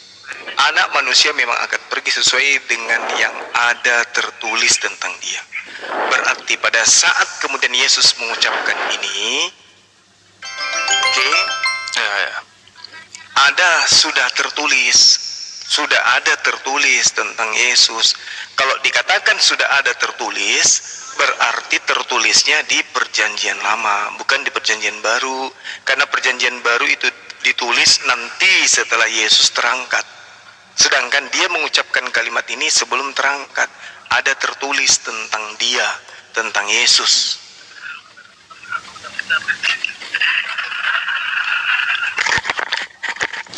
Berarti maksud Bang Juma, Yesus di perjanjian baru tak ada gitu? Bukan. Yesus mengatakan anak manusia memang akan pergi sesuai dengan ada yang tertulis tentang dia. Maksudnya pergi ini adalah meninggalkan dunia. Dia akan meninggalkan alam dunia ini sesuai dengan apa yang sudah tertulis tentang dirinya. Apakah dia pergi dengan cara lebih dulu disalibkan, atau dia pergi meninggalkan dunia ini tanpa penyaliban, langsung terangkat ke langit? Ini kan kita membahas tentang kebenaran Al-Quran tadi kan? Iya ya. Ya, karena Al-Quran mengatakan bahwa sesungguhnya Nabi Isa alaihissalam itu terangkat langsung ke langit tanpa penyaliban. Bal rafa'ahu Allahu ilaihi wa kana Allahu azizan hakiman. Dan orang-orang yang kemudian menyalibkan Yesus itu berseteru, berselisih paham tentang siapa yang mereka salibkan. Mereka tidak yakin. Sementara oknum yang datang, yang lahir tanpa ayah, itu seketika diangkat oleh Allah ke langit tanpa lebih dulu kemudian mengalami penyaliban. Nah, apakah hal ini ada di dalam kitabnya orang Yahudi tertulis bahwa Nabi Isa atau Yesus terangkat langsung tanpa mengalami pengaliban? Ada nggak tertulis menurut saudara? Tak ada Bang. Ada. Yesus itu kalau di Bible memang disalib dia begitu. Ya, itu cerita yang muncul belakangan. Ya. Sementara kita harus mengetahui keberadaan Yesus ketika dia berkata demikian, berarti kan sudah ada tertulis tuh. Metode atau cara yang Yesus alami untuk pergi meninggalkan dunia ini itu sudah tertulis caranya. Ya. Ada caranya, bukan di perjanjian baru tapi di perjanjian lama. Ya mungkin Ini ada ini, biar saya bantu ini Ada, silakan. di dalam Yesaya pasal 2 ayat 2 sampai ke 3. Coba. Dia datang untuk menunjukkan jalan ke surga. Ya, Yesaya 2. Kedua, Yesaya pasal 2 ayat kedua sampai ke 3. Iya. Kedua, Mika pasal 4 ayat 1. Yesaya 2 dulu, Bang. Iya, itu baca itu. Yesaya 2 Iya. pasal 2 ayat 3. Akan terjadi pada hari-hari terakhir. Apa ini? Gak nyambung kayaknya. Yesaya Mungkin. pasal 2. Kalau berbicara mengenai pasal 2-nya, Yesaya itu tidak bercerita sedikit pun tentang itu. Kalau berbicara nomor 2-nya, juga tidak bercerita tentang itu. Dan banyak suku bangsa. Salah data kali, Bang. Bukan ini bentar.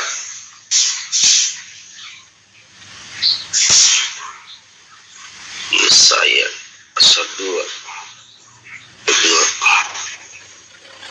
Pasal satunya aja udah jelas. Pasal satunya aja udah jelas tuh. Ya, Firman yang dinyatakan kepada Yesaya bin Amos tentang Yehuda dan Yerusalem. Iya kan pakai Sion sebagai pusat kerajaan damai perkotnya itu Sion, tahu Sion itu kan Yesus datang kepada putri Sion sebagai pusat kerajaan damai. Dan juga akan terjadi pada hari-hari terakhir. Gunung tempat rumah Tuhan akan berdiri tegak di hulu gunung-gunung dan menjulang tinggi di atas bukit-bukit, segala bangsa akan berduyun ke sana. Itu menandakan bahwasanya pada hari terakhir gunung tempat rumah Tuhan itu maksudnya itu Yesus, itulah rumah Tuhan itu yang menjulang ke tinggi. Anak manusia memang akan pergi sesuai dengan yang ada tertulis tentang dirinya. Saya tanya, tertulis di mana cara Yesus pergi meninggalkan dunia ini?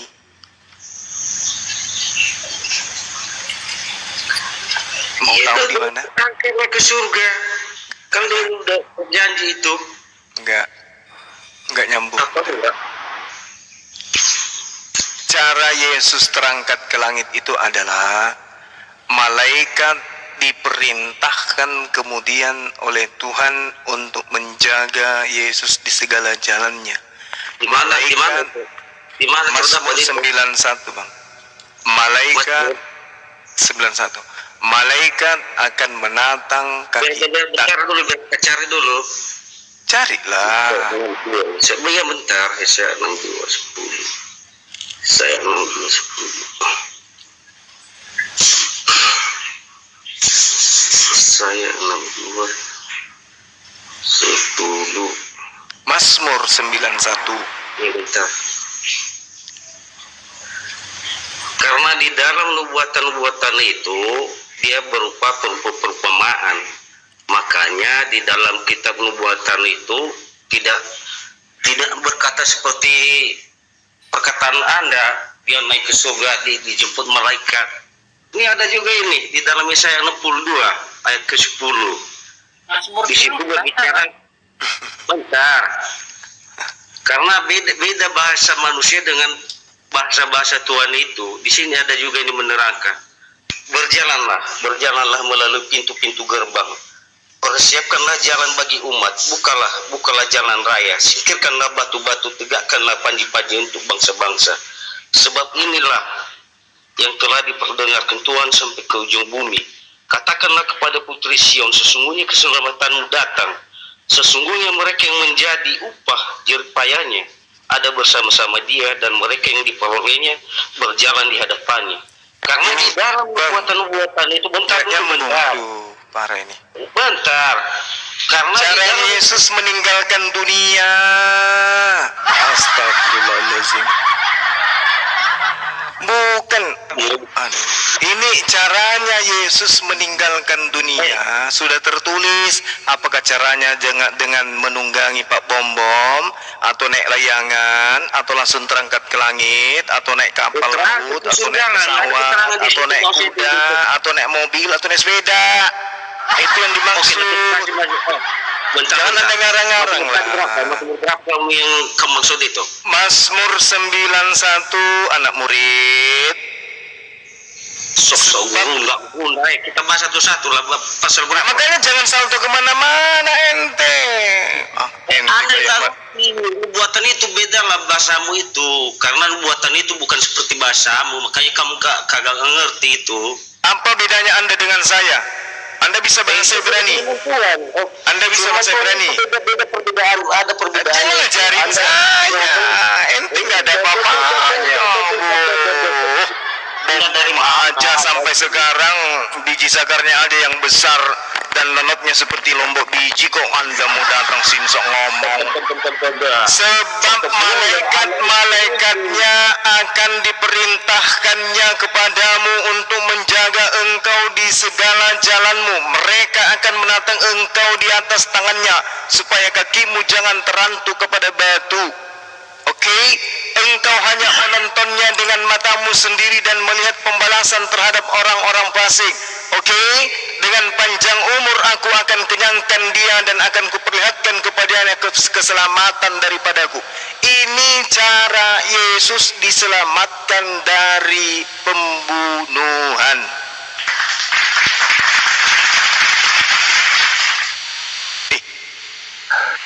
Mana tadi?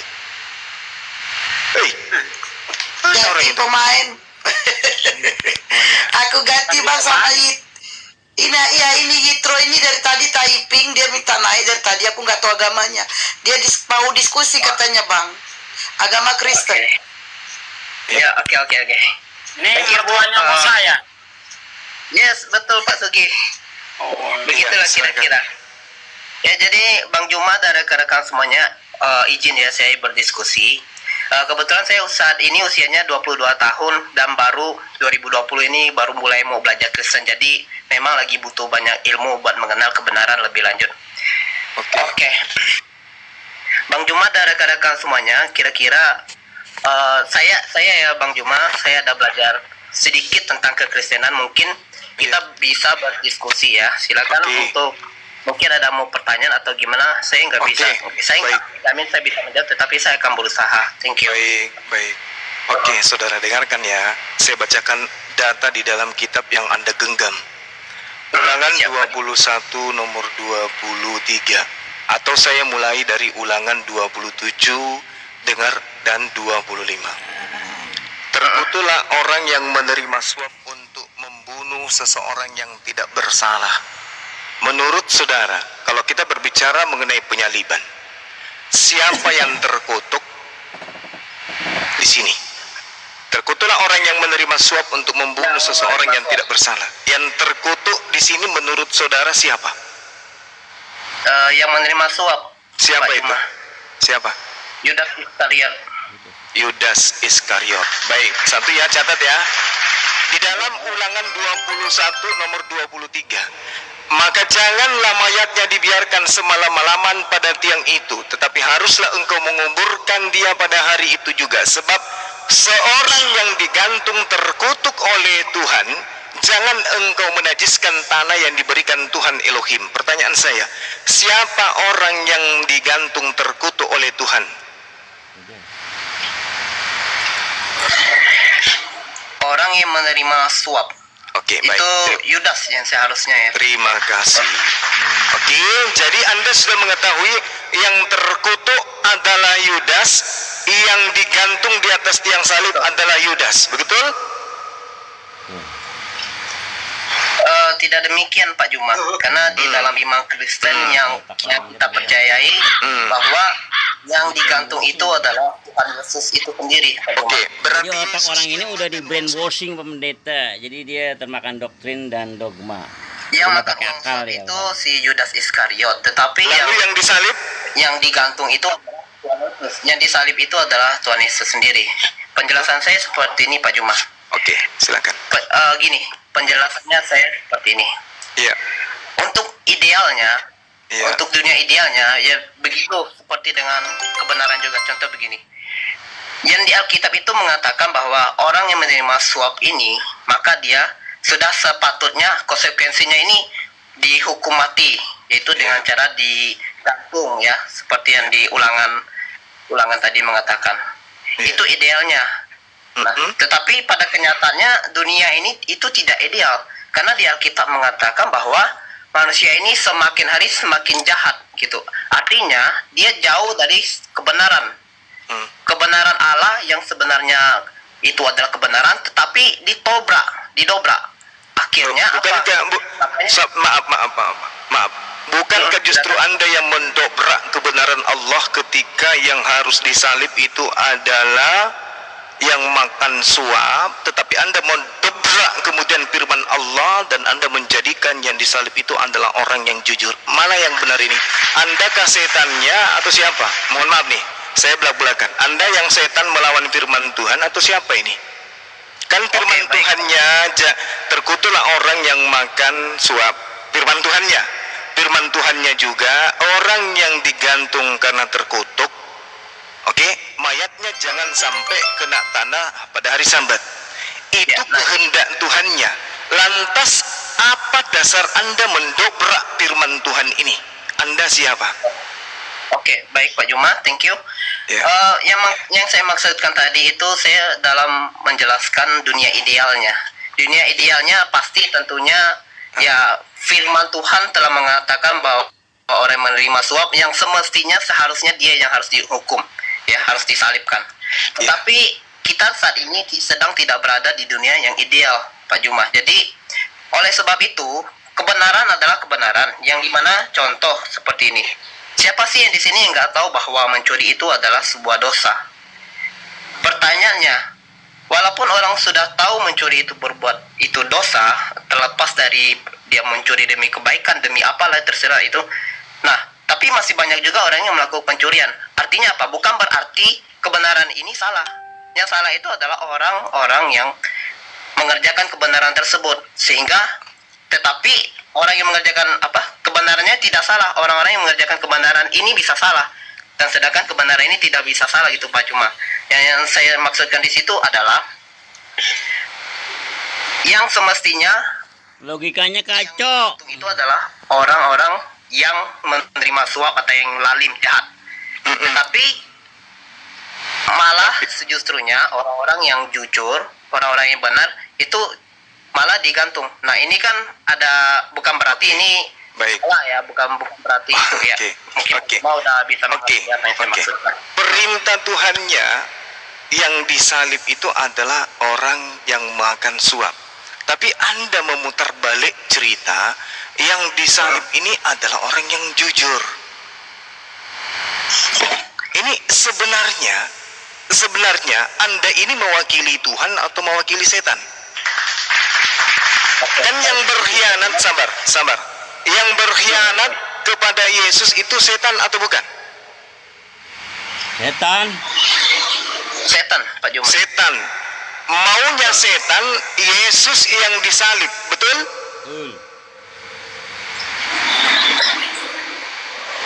Itu saya nggak bisa bilang maunya setan ya Pak Juma. Maunya Tuhan yang disalib adalah yang terkutuk karena suap, betul? Betul sekali Pak Juma. Yes. Lalu maunya siapa orang jujur yang disalib? Maunya siapa? Maunya bukan Tuhan tuh mah. Setan berarti. Yes. Yohanes 6 nomor 70. Bukankah aku yang memilih engkau yang 12 dan satu di antaramu adalah setan? Siapa setan tersebut? Yudas. Apa keinginan Yudas? Berkhianat. Apa tujuan berkhianat? Agar Yesus disalibkan. Pertanyaan saya, siapa yang menginginkan agar Yesus disalibkan? Yudas. Secara itu kita akan menyimpulkan bahwa setan yang ingin menyalibkan Tuhan Yesus. Oke, berarti Anda sedang mewakili setan. Amsal 3 nomor 5, percayalah kepada Tuhan dengan segenap hatimu dan janganlah bersandar kepada pengertianmu sendiri. Kalau Anda menjadikan dasar pijakan iman saudara kepada Amsal 3 ini harus bersandar kepada firman Tuhan, bukan asumsi, maka Anda harus mengatakan dengan sangat terpaksa bahwa yang mati di atas tiang salib itu adalah orang terkutuk yang menerima suap. Siapa orang terkutuk yang menerima suap? Pasti Yudas. Siapa yang disalibkan? Yudas.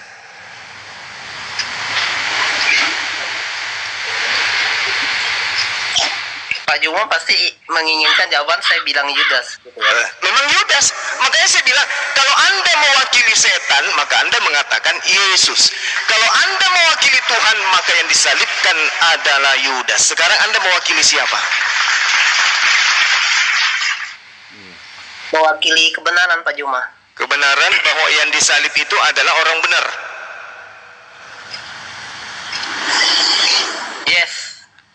Berarti Tuhan menghendaki bahwa yang mati di atas dengan cara terkutuk oleh Tuhan itu adalah orang benar. No.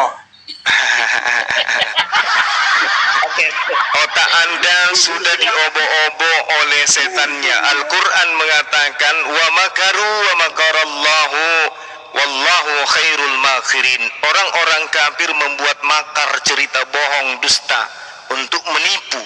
Sesungguhnya mereka akan dibalas tipuannya oleh Tuhan dengan tipuan yang sangat luar biasa.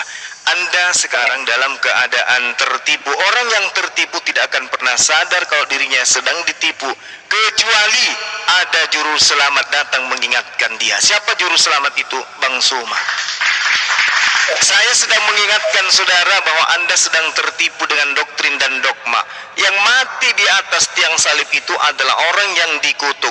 Kenapa dia dikutuk? Karena dia makan suap. Mana dalilnya pemakan suap itu dikutuk? Ulangan 27 nomor 25. Terkutuklah orang yang menerima suap untuk membunuh seseorang yang tidak bersalah. Siapa ini? Yudas. Tuhan mengatakan di Keluaran 23, jangan kau membunuh orang yang tidak bersalah. Jangan kau membunuh orang yang benar, sebab aku Tuhan tidak akan pernah membenarkan orang yang bersalah.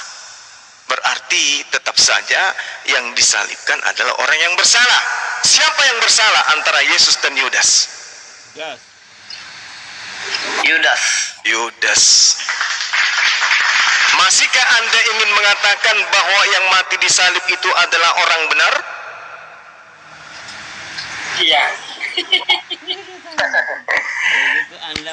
Oke, thank you Bang Juma. Masya Allah. Boleh saya minta waktunya buat jelasin Silakan. sedikit, Bang Juma? Ya, izin ya Bang Juma ya. Silakan. Dari yang saya pahami Bang Juma mengenai kekristenan ini, Iya. di kekristenan ini sebenarnya imannya ini bersifat paradoks. Iya, betul.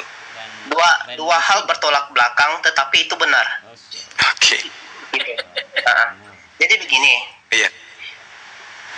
jika kita lihat dari sisi mata sudut pandang yang satu mengenai si Tuhan Yesus atau apa dalam tanda kutip ini masih kita pertanyakan ya, apakah ini Yudas atau Tuhan Yesus yang digantung di salib.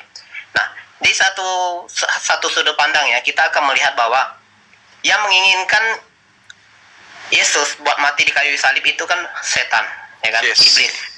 Nah, tapi di sisinya lainnya yang saya tangkap ya Bang Juma ya, sebenarnya tidak ada satupun yang bisa menginginkan Tuhan Yesus untuk mati di kayu salib selain daripada dirinya sendiri yang mau menyerahkan dirinya untuk mati di kayu salib. Begitu Bang Juma. Karena di dalam kekristenan ini terdapat dua hal. Kenapa sih? Kan banyak bertanya nih, Allah yang Maha Kuasa itu bla bla bla bla kok turun ke bumi buat nebus dosa manusia? Apakah dia kurang kuasanya sehingga dia harus jadi manusia dulu? Nah, kembali lagi Bang Juma. Iya. Ini Tuhan Yesus kalau kita lihat di Filipi 2 ayat 5 sampai 8, di situ kan menulis bahwa si Tuhan Yesus ini mengkenosis atau ibaratnya dia mengosongkan dirinya dari yang maha kuasa menjadi tidak berkuasa dan sebagainya lah. Dia mengosongkan dirinya bukan berarti ketika dia tidak mau menggunakan kuasanya bukan berarti dia bukan Tuhan gitu.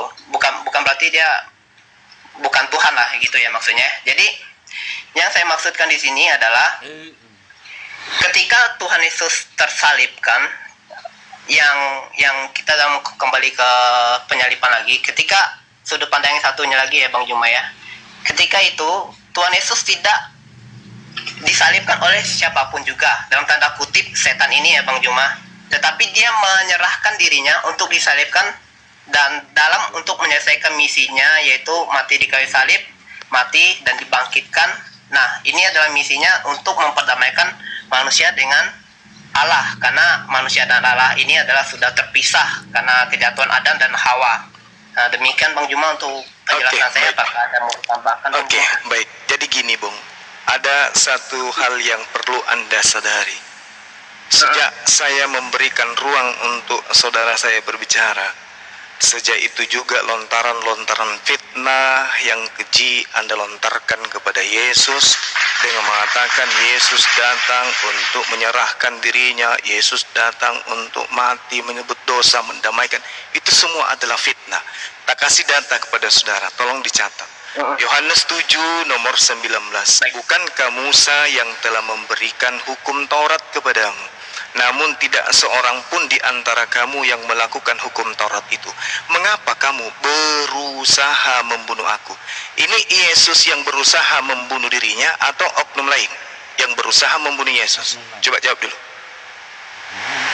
Oke, baik. Bentar saya coba buka dulu ya. Oke, saya bacakan data yang lain ya. Yohanes 8 nomor 37.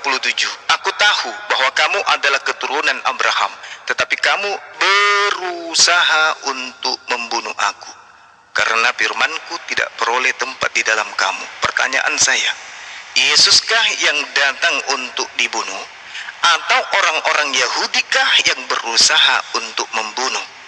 Yohanes 8:40, tetapi kamu kerjakan adalah berusaha membunuh aku. Aku seorang yang mengatakan kebenaran kepadamu, yaitu kebenaran yang kudengar dari Allah. Pekerjaan yang demikian tidak dikerjakan oleh Abraham. Yohanes 8:40 ini jelas Yesus dengan terang mengatakan orang-orang Yahudilah yang berusaha membunuh, bukan Yesus yang datang untuk membunuh dirinya. Yohanes 10 nomor 32, kata Yesus kepada mereka, banyak pekerjaan yang berasal dari Bapakku yang kuperlihatkan kepada kalian. Pekerjaan manakah di antaranya yang menyebabkan kamu mau membunuh aku dengan melempari aku dengan batu? Yohanes 16, semua ini kukatakan kepadamu supaya kamu jangan kecewa dan menolak aku. Kamu akan dikucilkan, bahkan akan datang masa bahwa setiap orang yang membunuh kamu akan menyangka bahwa ia berbuat baik kepada Tuhan. Mereka akan berbuat demikian karena mereka tidak mengenal baik Bapa maupun aku. Satu lagi, Yesus menjawab, pekerjaanku bukan dari dunia ini, kerajaanku bukan dunia ini. Jika kerajaanku dari dunia ini, hamba-hambaku telah melawan supaya aku jangan diserahkan kepada orang Yahudi. Tetapi kerajaanku bukan dari sini. Yesus diserahkan atau Yesus menyerahkan dirinya sendiri kepada orang Yahudi? Jadi Anda sedang memfitnah Yesus dengan mengambil data-data orang-orang Farisi, yaitu surah-surah Paulus, untuk mengatakan Yesus itu mati untuk datang untuk menyerahkan nyawanya. Padahal Yesus data demi data komplain, mengapa engkau berusaha membunuh aku? Mengapa kau berusaha membunuh aku? Mengapa kau berusaha membunuh aku? Berarti ada usaha membunuh Yesus. Kalau ada usaha membunuh Yesus, berarti Yesus datang bukan untuk menyerahkan nyawanya. Tolong kalau diskusi kita itu pakai akal ya, supaya kalau ada penjelasan itu dengan mudah kemudian kita bisa telaah. Supaya kita meninggalkan doktrin. Ya, silakan. Ingat tema kita, satu data lagi, terakhir satu data lagi. Suap janganlah kamu terima, sebab suap membuat buta mata orang-orang yang melihat, dan sebab suap memutarbalikkan perkara orang-orang yang benar. Ingat, barusan Anda keciduk memutarbalikkan suatu kebenaran menjadi kejahatan, kejahatan menjadi kebenaran. Yang dikutuklah yang mati di atas tiang salib, yang makan suaplah yang terkutuk itu, dan karena makan suap maka akan ada pemutarbalikkan fakta terhadap kebenaran. Anda sudah mengalami barusan bagaimana Anda ingin memutar bahwa yang disalib itu adalah orang yang terkutuk, dan yang terkutuk itu adalah orang yang disuap. Ketika saya tanya siapa yang menerima suap antara Yesus dengan Yudas, Anda jawab Yudas. Yang mati di atas tiang salib adalah orang yang makan suap. Siapa dia yang di atas tiang salib?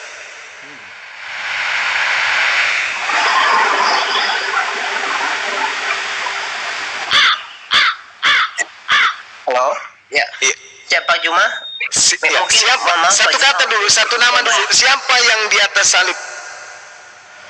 Yudas atau Yesus? Saya tetap bersikukuh bahwa yang di kayu salib itu adalah Yesus. Nah, inilah yang dikatakan oleh otaknya nggak dipakai. Nomor 8. Doktrinnya pakai dogma itu. Dia udah di brainwashing doa itu. Mata orang-orang yang melihat.